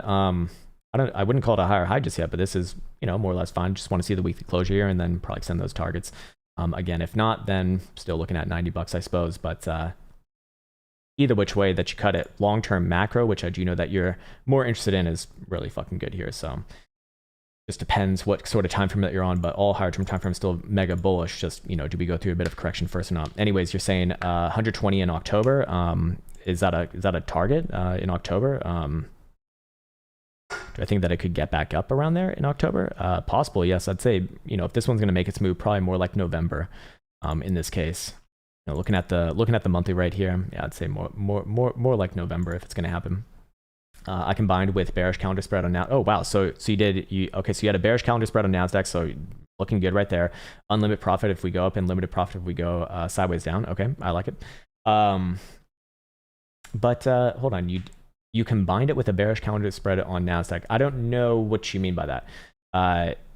I'm guessing you had a position on AMD as well. You just didn't say that what your position is. I know what a bearish calendar spread on Nasdaq is, though. I also don't know your numbers, but either which way, it's, you know, it sounds like you played that one pretty fucking nicely. You bearish on the one to be bearish on, and in sort of sideways to neutral on the one that you should be sideways neutral on as well, especially on the higher term time frames right there. What's up, Crypto Slave? Hey, Krown, love the feed. Thanks, man. Thoughts on OHM? 1 to 3 months. Keep it real, bro. All right. Okay, so I suspect that what you mean by that is you're asking like, oh, there we go. Okay, I see. Oh, OMHGF. What the fuck? Let's see. Pretty good here. At least based off the higher term time frames. What are you looking like on a 5-day? Still good as well. Long term, good. Question is, what time frames you're looking at? You're looking at the next 1 to 3 months. All right.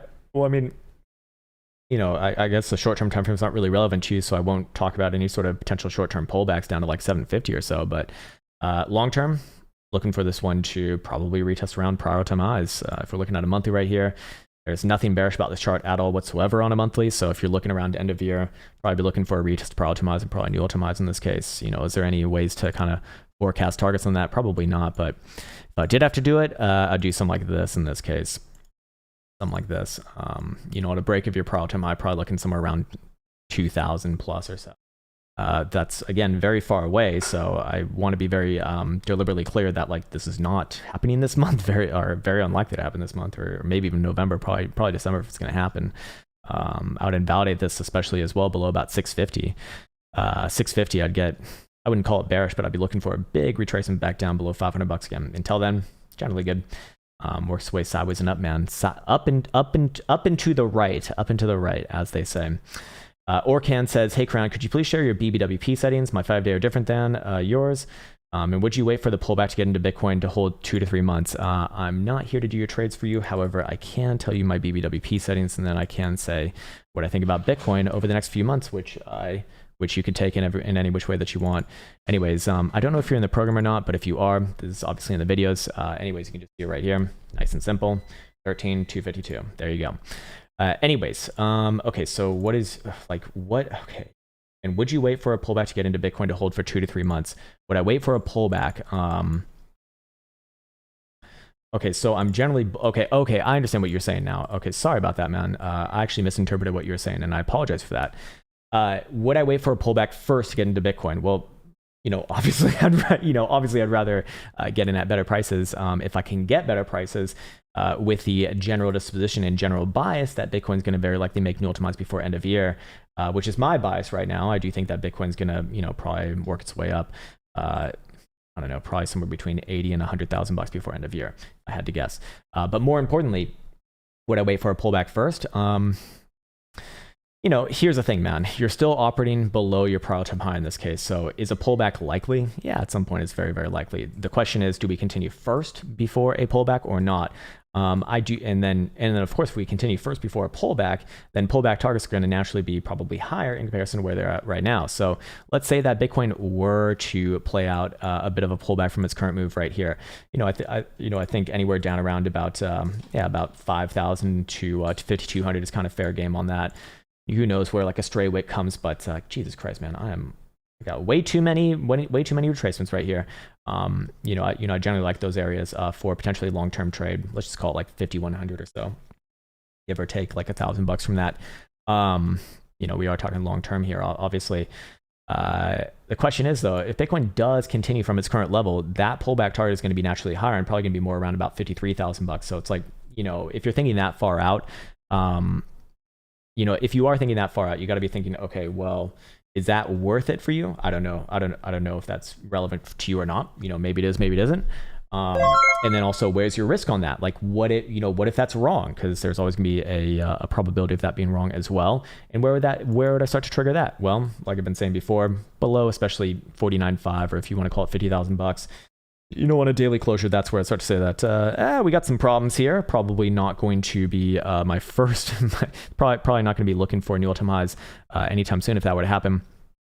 But for right now, man, we're obviously well above that region. That's just where to kind of have the line in the sand. So yeah, man, that's kind of the way that I'd be looking at it, and then you can take that any which way that you want. And hopefully that was helpful. And maybe if you have like a more specific question, that would also be good to follow up on as well. So sweet. Thunderboy says, hey, Krown, what's up, man? Thanks, man. Sweet. Oh, you've been watching for a year. Holy shit. And I haven't seen you. I don't think I've seen you here once. So good to meet you, man. Officially, for the love of fucking God. Can you look at Theta Daily? Yeah, we actually looked at this one earlier, I believe. And if memory serves me correctly, it looked pretty damn good. Yep, looking pretty damn good still, actually. Looking for a move back up towards 720. Probably is going to continue from there as well. I mean, most things in this market are working their way up and to the right now, and this one's no different. Probably works its way back above $8, and that's the big weekly pivot here. So I think I'm just getting this one a little bit later. But yeah, really good chart long term. Just this one went through a bit more of a prolonged correction, which is fine. I mean, it also had a more impressive run than most things, especially coming into end of 2020 and early 2021. So fair enough, right? strong typically gets stronger, and this one's looking like the reaccumulation is nearly over as well. What's up, Molotov? Good morning, sir. Good morning to you as well. You must be our neighbors over there in Norway. Actually, we actually just watched a Gordon Ramsay show in Norway, and those fucking rotten fish that you guys eat is disgusting, by the way. Sorry, man. I know that it's your culture, and I know that it's holy, but holy shit, man. Like, how do you not get sick from eating that? It's soup strami, whatever. I don't think that's safe to eat. Like, do people not get sick from that? They must be getting sick from that. They're literally like months old rotting fish. Like, that's what it is. It's fucking months old rotting fish. I don't know, man. I don't have any problem with liver, but I draw the line at rotting fish, man. Like, the smell must be awful. Anyways, you're looking at Unibright, sure. Unibright right here. I'm also just guessing that you're Norwegian as well, but I guess we can go to this one, I suppose. UBT. All right. Looks a little bit weekly toppy to me. Daily. Where are we at on this one? Or actually, I should address what time frames you're trying to look like as well. 4 hour and daily. Okay, 4 hour. Kind of struggling on this one, to be honest with you, man.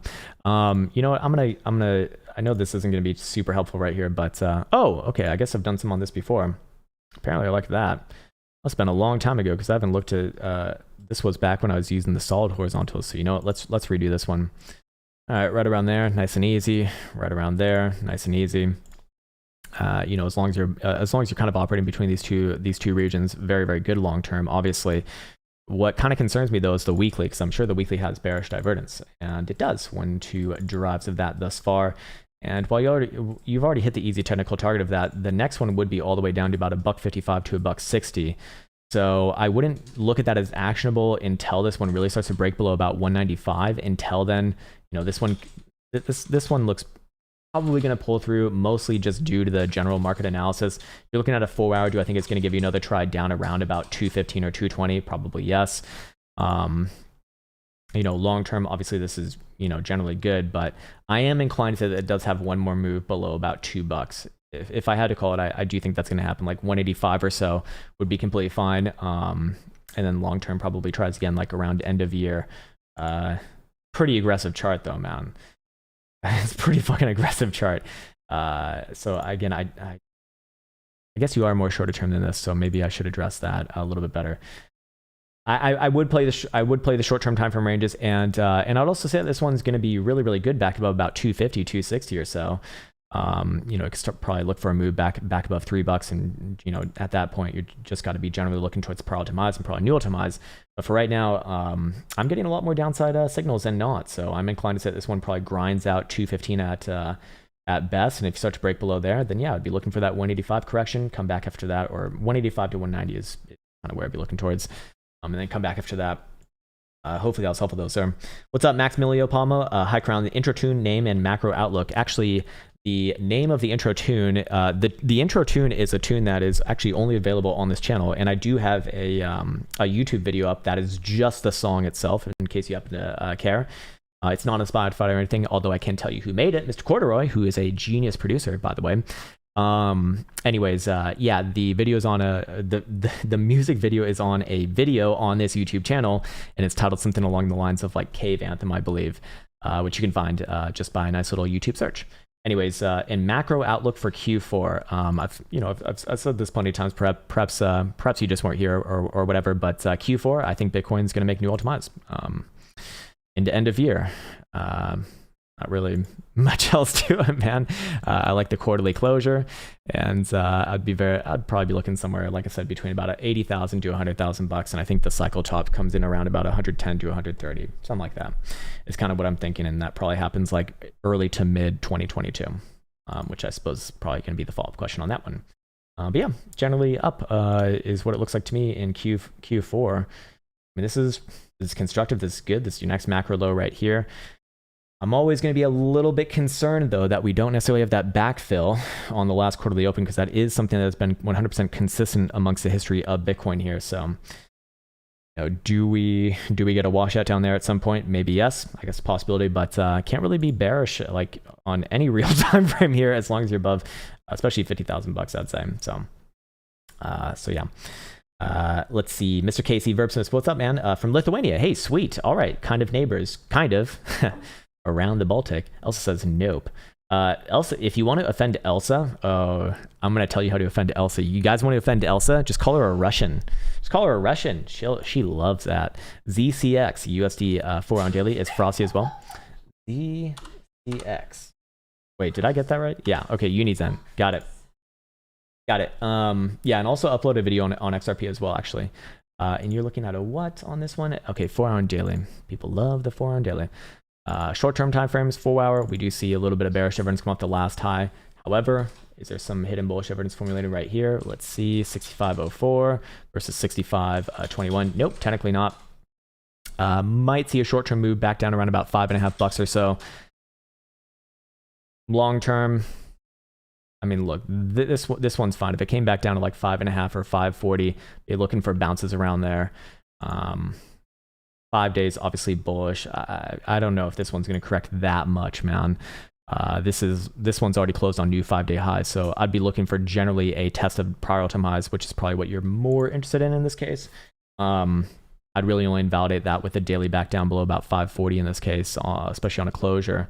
Until then, this one probably works its way sideways and up here. Just kind of pointing out a little bit of the regular bearish evidence come off the 4 hour there. I think you probably have already played it out. Hourly is obviously bullish, so I'm looking back around $6. I think you probably already played out the correction, to be honest with you, and this one does work its way up from here. In that case, it's just going to be easy to watch Bitcoin direction in order to talk about any further pullback down to those regions. But for right now, it's a higher term time frames that look really, really good. So I'll be running off of that. And I think that's probably what you're more interested in as well. Again, wouldn't be surprised to see something like this make new ultimas into November probably. What's up, symbol MS? Atlas. Okay, Atlas. This is, I think, Atlas USD. Atlas USD. All right, let's see. It's very, very new. It's like literally a new coin.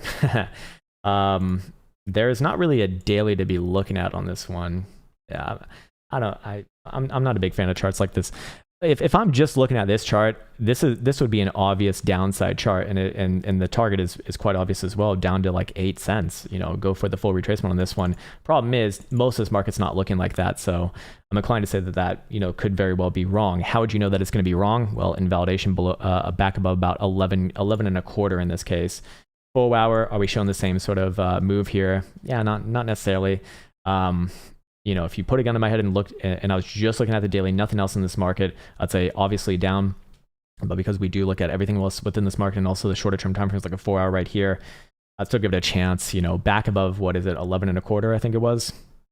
Yeah, 11 and a quarter on a daily closure, and I'd say this one very likely pops back up towards about 13.5 to 14 cents or so. Until then, I do have to say downside here because I do have to look at the chart as it is. And whenever I see a setup like this, I do look for full move back down to the prior range lows. We also have some pretty nasty hidden bearish evidence, although I just don't think that the daily is trustworthy here. It's just not enough data, so I don't think that's going to work out. 12 hours bearish as well. Invalidation above 11 and a quarter. It's like, do you go with market analysis over individualistic analysis? Usually that's going to be wrong. Most market analysis is kind of looking sideways and up for most altcoins. This one would obviously be more on the bearish side. We even have a head and shoulders right here as well. I do have to go with what I said earlier, and I probably would be looking down towards 8 cents or 8.5 cents, somewhere around there. Jaden Dawes says FTT. Okay, let's one out. The old Sam coins. Let's see what we got. Another weird one, kind of similar to yes. This one's not making it easy right now. Not making it easy, baby. Should we record this one or should we not record this one? Maybe not. Let's see. In this case right here, okay, and let me just, okay, no time frames given. God damn it. If this one does close below about 54 3/4, yeah, I'd be looking for this one to cough up most of this rally and go back down to about 52 1/4 or so. Until then, you have to respect the general market analysis, have to respect the daily as well. you know, as long as the daily is closing above 54 and 3/4, that exact same level, I do have to be more on the bullish side here. I am seeing some, yeah, I'm seeing some issues right here, to be fair. What about the 5-day? Yeah, yeah, dare I say it, this one actually does look a little more downside angled short term. I'd still like to actually see a break of that level, to be fair. You know, again, it's just difficult to be looking for downside on one thing when you're not really on the majority of this market, you know, at least a lot of the altcoins that we have seen thus far. Where would I start to say that this one's kind of in the clear? Back of about 57.70 or so would be the obvious area right there, and be looking for a retest of the highs of this rally on the 6th of October, and very likely send it all the way up to 69, which is a great number as well. Until then, this one does look a little more corrective to me, and I wouldn't be surprised to see it back down just below $50. It's not long-term bad or anything like that. It's long-term very, very good. But, you know, bearish divergence on the weekly as well. That one's actually already played out though. So perhaps let's go over here and see if momentum also does have anything to say about that. Full hour is down as long as below 57.35. Okay, interesting. 12 hour is down as long as below 61.25, and daily is going to be freshly down below 57.25. Yeah, I am more downside angled on this one, man. I am more downside angled on this one. Especially if Bitcoin goes for a bit of a short-term correction here, which I do think is very, very possible to get intraday today. You know, that one probably does come down to those levels, so fair enough, man. Let's see. Oh, my testnet account over here. Haha. How we doing on the PNL? Actually, I should probably go and check that one out. 32.5 Bitcoin, still looking nice and strong, and still about 25 deltas long. Sweet. All right, I'll take it. Okay, what's up, Shane Bosch? If Bitcoin does blast off from here in the coming days, weeks, would this be the first time the weekly has got it wrong trend-wise? Okay, so would this be the first time the weekly has gotten it wrong trend-wise is the question. Would it be, okay, if Bitcoin blasts off from here? Okay, okay, so the assumption would be, obviously, that we were in a downtrend. Let me just kind of come at this from a different angle. So there's your high, there's your low. Is this a lower low? It's an ever so slightly lower low. Does it count as a lower low? Some people would argue no. Anyways, we do have a lower high right here. So would the weekly trend then be wrong? I'd be looking at the same lows and then back up from there. If you're an aggressive, if you're an aggressive trend trader on the weekly, yes. If you're conservative, then no. Yeah, that is actually pretty damn profound. Yeah, I guess it would be. That would be the kind of the first time that I'd really consider it being generally wrong there. Yeah, fair enough. I would agree with you. Yeah. Let's see. Wait, what? Emma Yang says, "Girls, they are women, equal, nothing diminutive. Krown. They deserve equal respect as any man."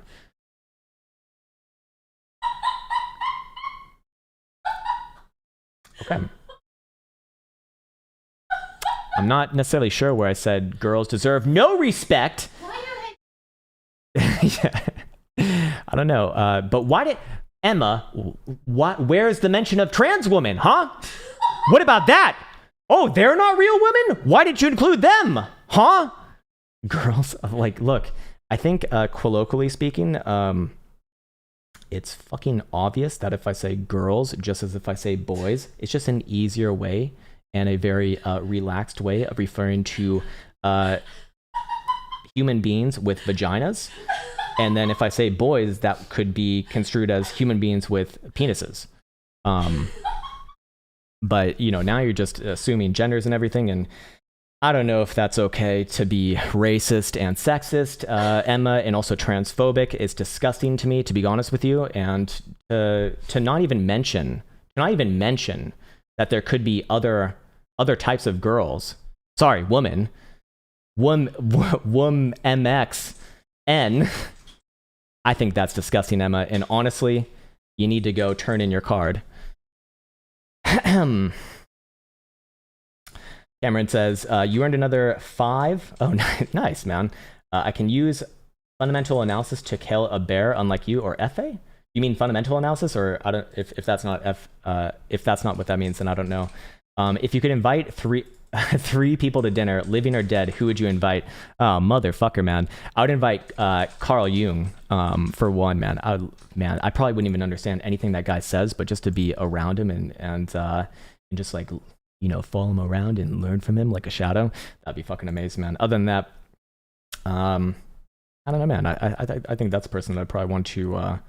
That's probably the person that I like actually really want to talk to the most, just because it's like beyond fucking genius, man. Eric Perkins says Dogelon Mars coin. Okay, tell it to me straight. All right. Well, first off, okay, man, these fucking doggy coin derivatives are getting like way too complicated. Okay, I don't know if this is what you're looking at, because Dogelon brings up Dogelon, but I don't see I see baby Dogelon. I don't see Dogelon Mars though. Let's just see what happens if I type that in. Okay, well this is still bringing up this one, so I don't know if this is the right one. I don't know if this is it, but I'm gonna click it right here and give it to you straight. Oh fuck! Emma's not gonna like this one, but this one got raped. Oh man. I mean, oh boy. Oh girl. Doesn't come off the tongue in the same way. Looks bad. I think it might have topped. I think it's working its way down, man. Probably back down to 94, whatever that number is. It's too many decimal places to the right for me to understand.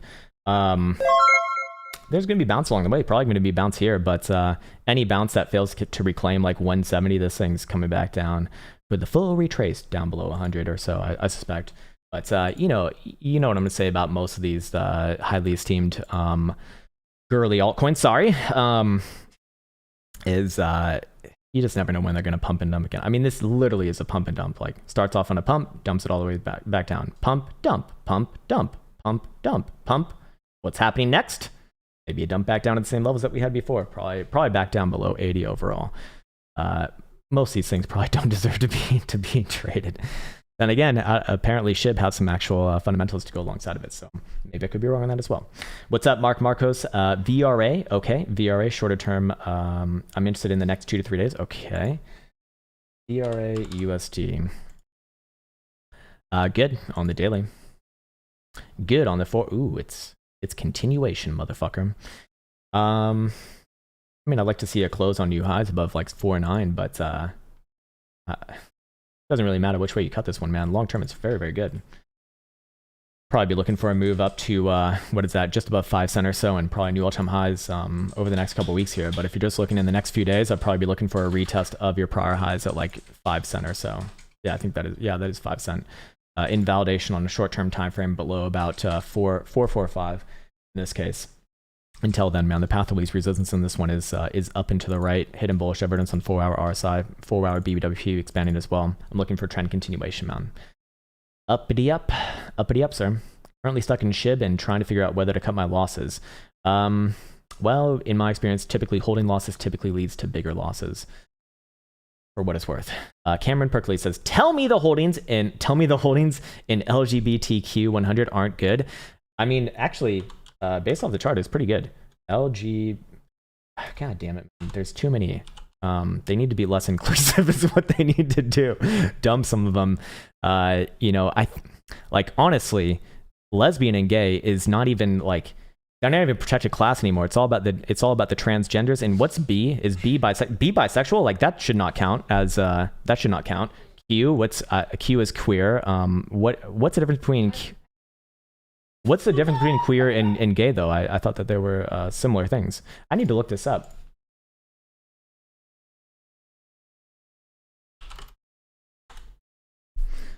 There's the Office of Lesbian, Gay, Bisexual. This is fucking great. Oh my god, I love the internet. Okay. Well, let's educate ourselves, I suppose. Lesbian, okay, knew that one. Okay, gay, knew that one. Where's queer?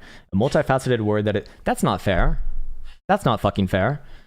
A multifaceted word that is used in different ways and means different things to different people.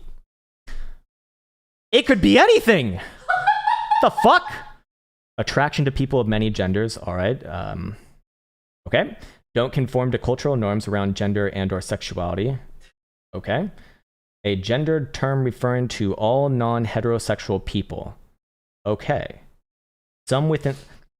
I think they're confused about what definitions mean, because that's very unhelpful, to be honest with you. Some within the community, however, may feel the word has been hatefully used against them for too long and are reluctant to embrace it. All right, I thought queer meant like happy. Yeah, like being gay means being gay used to mean you're just happy. Now it means that you like other men. I mean, yeah, man, the gay stocks are pretty strong.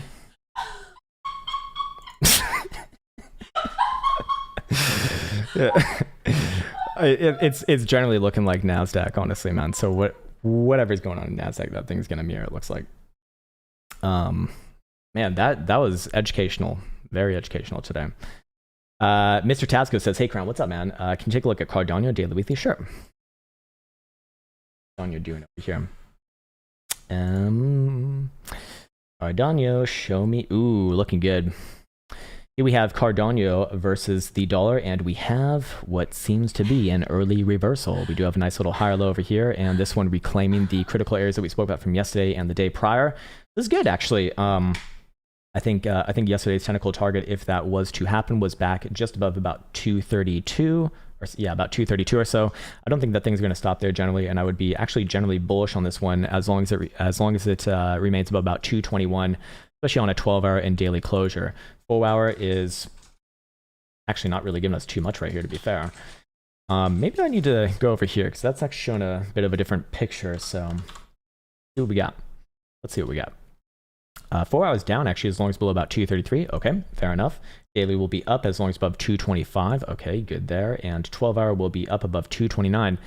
I'm getting a lot of bearish reads on momentum oscillators here. I would still kind of play this one in the same way that I did postulate earlier. I have to be, whenever I see a chart like this, I do have to be bullish on it as long as it remains above about 220, 221 and a half or so, especially on a 12-hour or daily closure. And I'd be looking for this one to work its way upwards and onwards from there, probably around $2.50 or so, maybe into next week. BBWP on the daily is absolutely crushed, so we are looking at a move maybe today, but probably over the weekend or early next week. And this can be a rather big move. I mean, last time that we were this low was precipitating this, 50% move to the downside, and also precipitating this, let's see, about 100% move to the upside. So looking at a pretty damn big move from here. This is a nice pivot. Actually, a really, really easy way to kind of be managing trades, at least in my experience. This is where I really like to take trades myself, around these sort of pivots, especially on a higher term time frame like this as well. But I would actually favor the upside in this case, just based off the daily. 5-day, kind of same thing as well. Weekly, same thing here too. Let's talk about the invalidation though. If this one does start to close below about 221 and a half, I would be looking for another run at around $2 even. And at that point, I'd actually be looking for it to break it. Maybe after one more slight bounce, and targets down to about $1.69 would be initiated from there. So hopefully that was helpful. And there you go for Cardano. Let's see, what's up, Mamba for Life? We've actually done FTM a couple times already, so and I will upload a video on it a little bit later today as well. So I think we're good there. Dan, and just for what it's worth, it's good. Pretty fucking good still, is what it looks like, man. Dan Henderson, hello, sir. XTZ BTC. Okay, so you like the Bitcoin pairing here. Should I defaulted to the USR pairing just by default there. Not as big of a fan of the Bitcoin pairing, however. Yeah, I'm bearish on this, man. I think you just hit a major high right here, actually, and this one works its way down below 11,000 over the next month. Is there going to be a short-term bounce right here? Probably yes. Can it come back up towards 15 or even 15 and a half? Yeah. On a 4-hour, no problem. But my main disposition is on the higher-term time frame. So here's what I'd go as far as saying: as long as you're closing daily dildos below about 17,000, I do think that this one is short term likely to bounce. Yes, can bounce up anywhere around 15.5, maybe as much as 16,000. But I do believe over the next probably for the next month and a half, this one works its way back down below somewhere around 10,000, maybe even lower than that. Not a big fan of charts that trend towards zero, typically speaking. In this one, might even have some hidden bearish divergence as well on the weekly here. Not really, but again, keep in mind the invalidation points, because if it does go back above that region, I mean, this thing's probably going to rip to the upside, but a lot more downside signals here. Daily jewel down, daily RSI, multiple drives of bearish divergence come off the high. You can argue that that's mostly played out. Short term, I'd probably be, again, looking for a bit of a bouncy bounce and then work its way back down. I mean, to be fair, like the day, I'm just looking at the daily should be bullish. It is an uptrend, blah, blah, blah, blah. You do have a golden cross, blah, blah, blah, blah, blah. I just don't, I look at this as a rejection, man. Monthly, same thing. Unimpressive. Now, again, versus the dollar, probably going to be pretty damn good, but versus Bitcoin, a bit more of a hard sell, I suppose. What's up, Jack? Yeah, we can do, oh, sorry, I skipped Gohan's mom. Sorry about that. Okay, here we go. Gohan's mom has a phenomenal question, actually. Actually, I shouldn't phrase it like that. That just sounds condescending. Sorry, man. Sorry, Gohan's. All right, here we have a really, really good question by Gohan's mom. They are asking, how do you deal with FOMO, or suggestions for dealing with FOMO? So first off, I should say, as someone who's been doing this for over 10 years now, I feel FOMO still. I feel all the same emotions that I'm sure anyone else feels. I've just kind of, I suppose, over the years found ways of dealing with them and managing them to the point where I can feel them, I can identify them, and then not act on them. Or at least if things are going properly, I can do that. Sometimes they'll kind of slip into old habits if I let my guards down. And this is a constant reminder here that you can never let your guards down. Your guard must always be up because we are humans, and getting away from these sorts of things would basically imply that you've somehow gotten rid of your complete like emotional system, which probably not relevant for most people, right? Unless you're like a monk living in a cave. I don't think that can really be truly done to like full eradication of your emotions, and you probably don't even want that anyways. You know, because like other facets in life, right? So how do we deal with them? Well, first and foremost, we want to get them, you know, as consistent and low as possible. So how do you do that? Or at least how do I do that? I like to spend my time, you know, doing meditation. I like to read books. I like to, of course, go to sauna. I like to have workouts. I like to have an 8 hours night of sleep, 8 hours sleep in the night. Sorry, dyslexia. Those are like all baseline things that I think kind of need to be put into place, at least for myself. Okay. I also apparently like to beat up my girlfriend. Just kidding. And of course, also a good diet as well, which for me means mostly meat and some fruit and some carbs here and there. Anyways, with that in mind, that is personal to myself. It might be useful to you or not, but I have a strong sort of disposition that, you know, we as human beings, we're kind of like wound up very, very easily nowadays because we don't really like spend ourselves physically.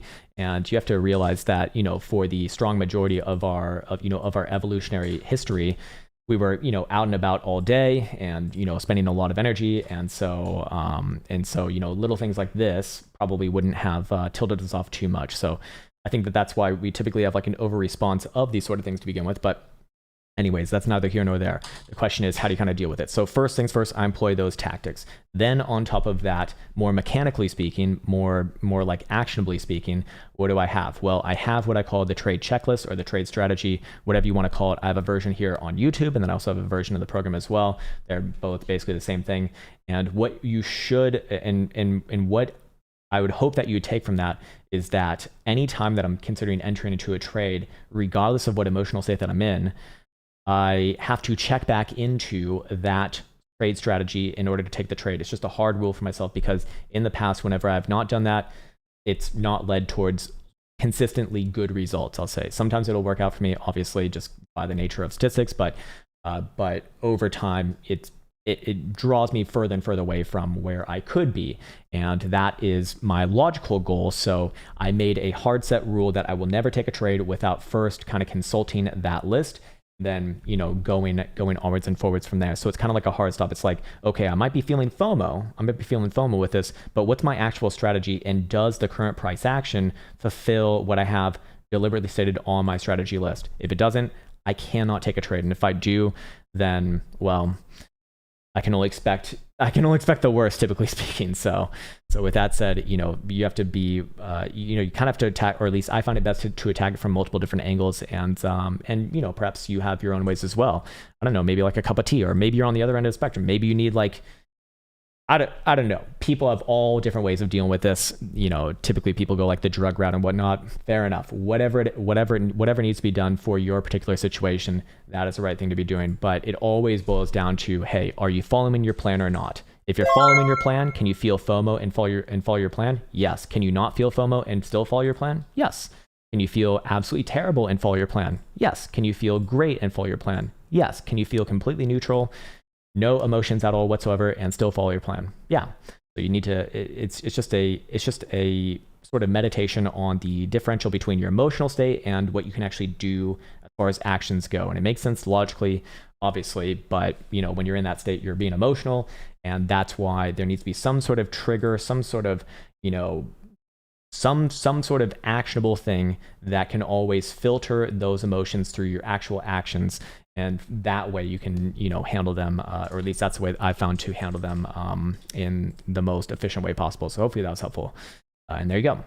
What's up, Jack? Yeah, let's do Ethereum. Actually, I like to do a little bit of Ethereum right now, get my beta rolls going. Okay, let's set this up for good old ETH. No, not the right chart right there. And over here. What is actually the daily looking like? All right, interesting. And what about Ethereum over here too? Is this one training just yet? No, it's not. Interesting. All right. Here we have Ethereum versus the dollar, and we'll do a general overview on this one, as Ethereum is yet again stair-stepping its way upwards and onwards, and we can once again move up the point of failure, or at least the point where I would start to change around my inherent bullishness on this, similar to Bitcoin, yet again from yesterday to today, which we did the day prior to that and the day prior to that. But that's at least the way that I like to do these things, especially when you're kind of stair-stepping up like this in a very constructive manner. So where would it be now? Where do I start to lose my short-term bullishness on this? Back below, basically yesterday's low. If you want to call it 3,500 or so, that is fair game. Until then, we do have some very interesting things going on right here. In fact, CME, and I want to give credit to someone who called this out to me. I forget who it was. It was yesterday in the comments though, and credit to you, sir. But on CME, we actually already printed a higher high on Ethereum right here on the daily, which is good. And I do favor CME chart over spot price action for the most part, especially in Bitcoin. Not as much in Ethereum, just because Ethereum, it doesn't have as much history on CME. But for right now, this is looking more or less good on the whole. Can we pull back from this region and still remain good? Yeah, absolutely. Again, pullbacks can happen all the way down to about low 3,500, but I wouldn't really be looking at this as a break of structure. Actually, not necessarily 3,500, but more about 3,475. 3,475, basically exactly yesterday's low, in fact. Yeah, 3,470 actually was yesterday's low. I'd even say 3,475 on a 4-hour closure. Below there, I would be looking for the correction to take us much lower, significantly lower, you might even say, somewhere down around about 33.50 to 33, maybe even 33 even at that point, but somewhere in that pocket, and try for a bounce after that. Until then, though, the path of least resistance right here is sideways and to the upside, looking pretty damn good. As far as structure goes, first major warning flag would be, of course, on an hourly, back down below about 35.20 in this case, looking for targets down, actually at that case, to about 33.90. So that would actually fulfill that condition anyways. So a lot of things going on right here. However, looking at the hourly, we do see that a setup is pretty much right in front of our very face. We see BBWP is coming in from a very low angle right here. So we are looking for a volatility expansion, probably intraday today. And that would imply, in this case, either a move back around yesterday's high, or potentially the downside move that we just spoke about earlier. Although I still want to see the triggers actually hit for that in order for it to be relevant. Looking at the hourly right here, a little bit of hidden bullish evidence, but I do not think that this one's actually playable. That's actually not looking too hot right there. 4-hour, same thing, kind of sloppy sideways. Even the 4-hour jewel actually has a downside signature right here, not supported by DMI, so I always am cautious of those signals, and I do not play them myself if it's not combined with the DMI, especially when it's contrary to the trend right here as well. Anyways, let's go over here and see what momentum also is suggesting right now. Daily Stokes will actually point down with any sort of a closure today below 35.70 in this case. 12-hour is going to be also pointed down below about 36.35 as well. And if we go down to the 4-hour, what do we have right here? Down below 36.06 actually. And hourly is down as long as below about 3,600 as well. You know what? All momentum oscillators on all time frames are downside angled right here. So I should actually be looking at this one as likely to come back down and probably make a move towards 3,500, to be fair. So you know what? That actually kind of changes around the analysis a little bit right here. In this case, I should reiterate, higher term timeframes, really fucking good. I have no problems with it at all whatsoever. If Ethereum comes back down to low 3,400 or even a little bit below there, it's completely fine. Backfill in last 5-day open would be, no major issues. With that said, if we do start to actually crack back down below that level and close, well, yeah, at that point, I do kind of have to be looking for that move, I suppose. The only area that I'd actually start to lose inherent bullishness on the higher term timeframes, though, so all of this conversation was mostly focused on the short term timeframes thus far. I would only really lose higher term timeframe bullishness below about 33.50 or so, your spike low from 6th of October right here. If that happens, something nasty is going to happen, or sorry, something nasty is going on, and at that point, I'd be looking for a big bad downside after that.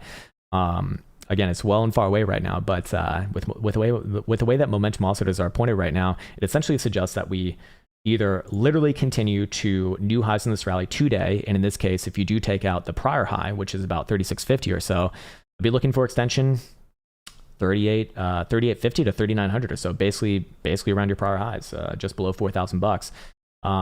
If you do fail to get extension today, maybe at latest tomorrow, at that point, I probably would be looking for a bit of at least short-term, medium-term downside to play out, probably back down to low 3,500, and then keep those areas of interest in mind, because if they do start to get violated, this is actually going to look really fucking bad if that would happen. I don't think that's what's happening right here. However, those would be my invalidation points for this current price action. I'm also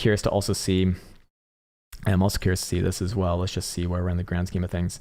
Actually, no, that's not going to be relevant. You know what? I'd actually just kind of leave it right there. Nothing more, nothing less on that one. In this case, it is kind of saying, yeah, unless if we do continue today, or I think at latest tomorrow, this one probably does go for a corrective move back down somewhere around just below 3,500, and at that point, best hope for a nice little bounce solo right there. Hopefully that was helpful. And there you go for Ethereum, man. It's five past. Okay. All right, we're gonna start to wrap this one up. Holy shit, man! There's still. All right, so cut off the comments then, and I'll just get to the last ones here. What's up, humble pleb? Nice name. Forum USD 4 hour. Okay. All right. Let's see what we got right here. Nasty. Might have a short-term bounce towards 15 cents or so, but heavily bearish as long as below 16, and looking for moves down to 12 to 13 cents after that. Really ugly chart long-term, just terrible chart long-term. Short-term bouncy, long-term down. 12.5 to 13, maybe into early November or so. Only way that I get bullish on this one is back above about 17.5 cents. I guess it could happen, but I don't necessarily think it's the most likely thing to happen right now. Captain Leand, we've actually looked at VRA. Okay. All right, her drip hash graph. Looking at a 4-day. Okay, 4 hour, good, as long as you're above 37 cents, below 37 cents, looking for a correction down to 35. Until then, short term, looking for a move to about 39.5. Daily, same shit. Very, very bullish with the daily closure back above 40.5 cents. Weekly's good, long term's good. More inclined to be erring on the side of the upside right there. What's up, KMK? MTV, okay. Multivac, all right. Okay.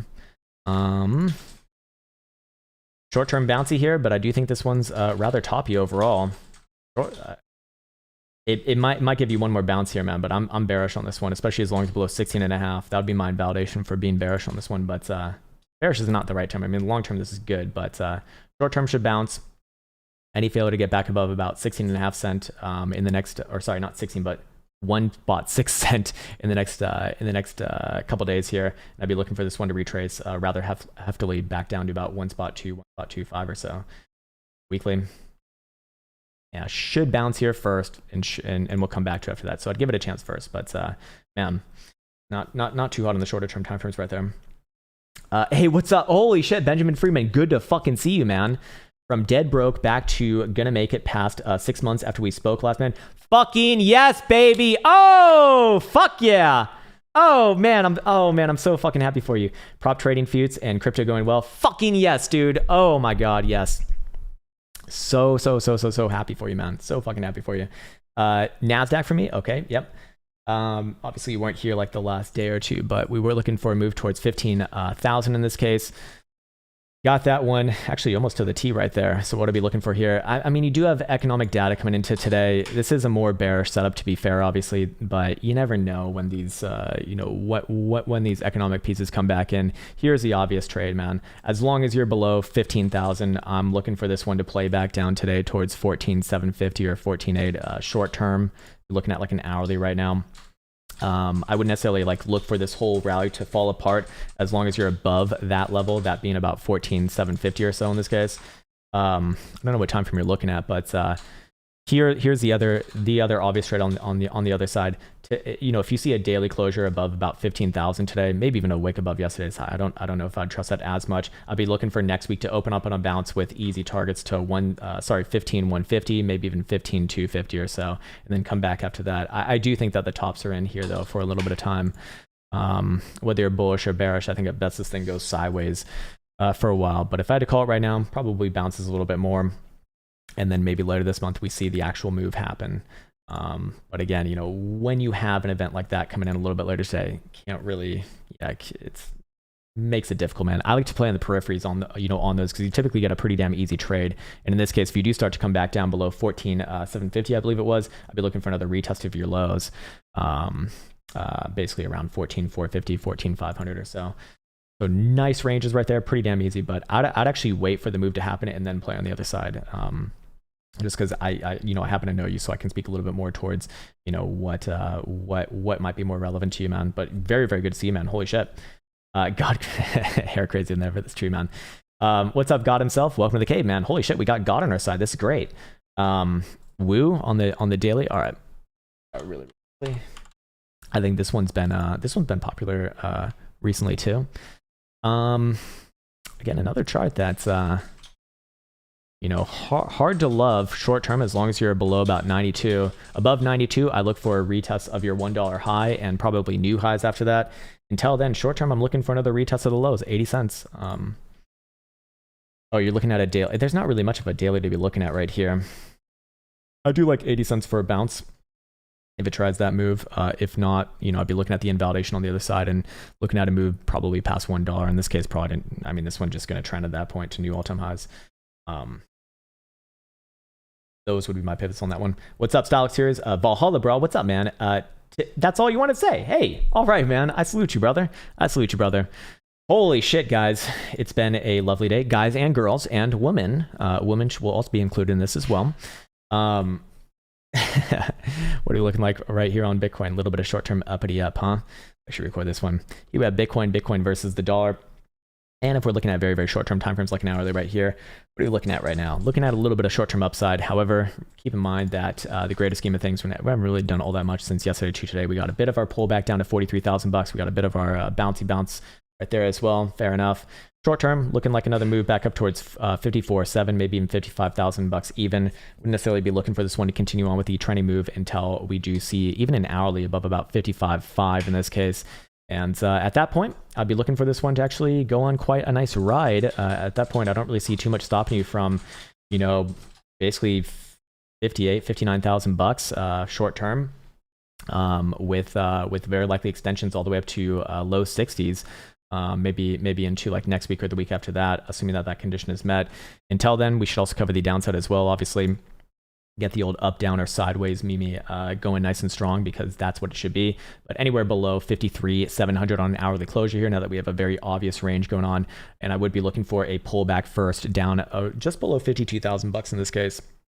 Very likely a bounce there. Again, all higher term timeframes are bullish here. Pullbacks down to even low 50,000 are completely fine and all well and good for the long term timeframes. 5-day did have its confirmed reversal both last night and the day prior, as you can see. So I'm generally looking towards 59 to 60,000 bucks over the next coming weeks. Or maybe it happens sooner rather than later. Who the fuck knows? Doesn't really matter, man. Those are my areas of interest for right now. We can go over here and check out momentum oscillators as well and see what they're saying. Hourly is going to be up above 54.1. Good. 4 hours going to be popping back up above 54,750. So a little bit of a short-term target. So nice. If we can actually fill that would be good. 12 hours down as long as below 55.4 and daily 54,250 right there. So we do see a lot of things kind of pivoted around those around those range highs and range lows, which is good and makes things nice and easy. And there you go, your nice little green dildo to start off the day. Again, wouldn't necessarily be looking for a breakdown until we get that closure below 53.7 for right now. Bitcoin looking all right. We do see even BBWP on the hourly right here starting to expand from a very, very low level. So this move actually could be a little bit more interesting. So hopefully that was helpful, and I will see you in the next one. Or actually, sorry, I did miss a few things over here. Apologies on that one, but should be identified because we do have the daily over here.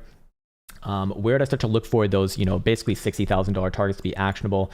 Of course, a daily closure above the topside Toronto band here would put us in trending motion again. That's 55,300. Buy daily closed last night, and we actually did not close above the topside Toronto band. There's still a bullish setup for what it's worth, anyways. Could easily get a backfill down to like 51.5 or 52,000 bucks, and there'd be an obvious opportunity. 5-day did not close above the topside Toronto band, but did on CME, and I put a lot more weight on CME than spot price action. I look at this as very, very likely to make a move towards low $60,000 territory on CME, probably coming into like the next week or two, whatever it ends up being. So hopefully that was helpful, and I'll see you in the next one. Take care. Alrighty, sirs and zers, it's been an absolute pleasure. Have a nice little happy Friday in your life. I am going to eat some beef liver and disgust Elsa with it. Yeah, that's exactly right. You've been a bad girl, and now I'm going to show you who's boss with my livers. Anyways, it's been a good time, and we'll be back on over the weekend, not live, just pre-recorded. That said, take care. See you soon. Elsa's gonna wait in the background, and until next time. Write it, code it, name it, tweet it, mine it, stack it, live it, dream it, post it, scan it, charge it, send it, do it, and receive it. Trade it, buy it, sell it, store it, run it, list it, first rename it. Crypto logic. Pump it, hack it, lose it, dump it, sell it, ditch it, fix or pitch it, copy, paste it, nudge it, test it, build it, try it, bend it.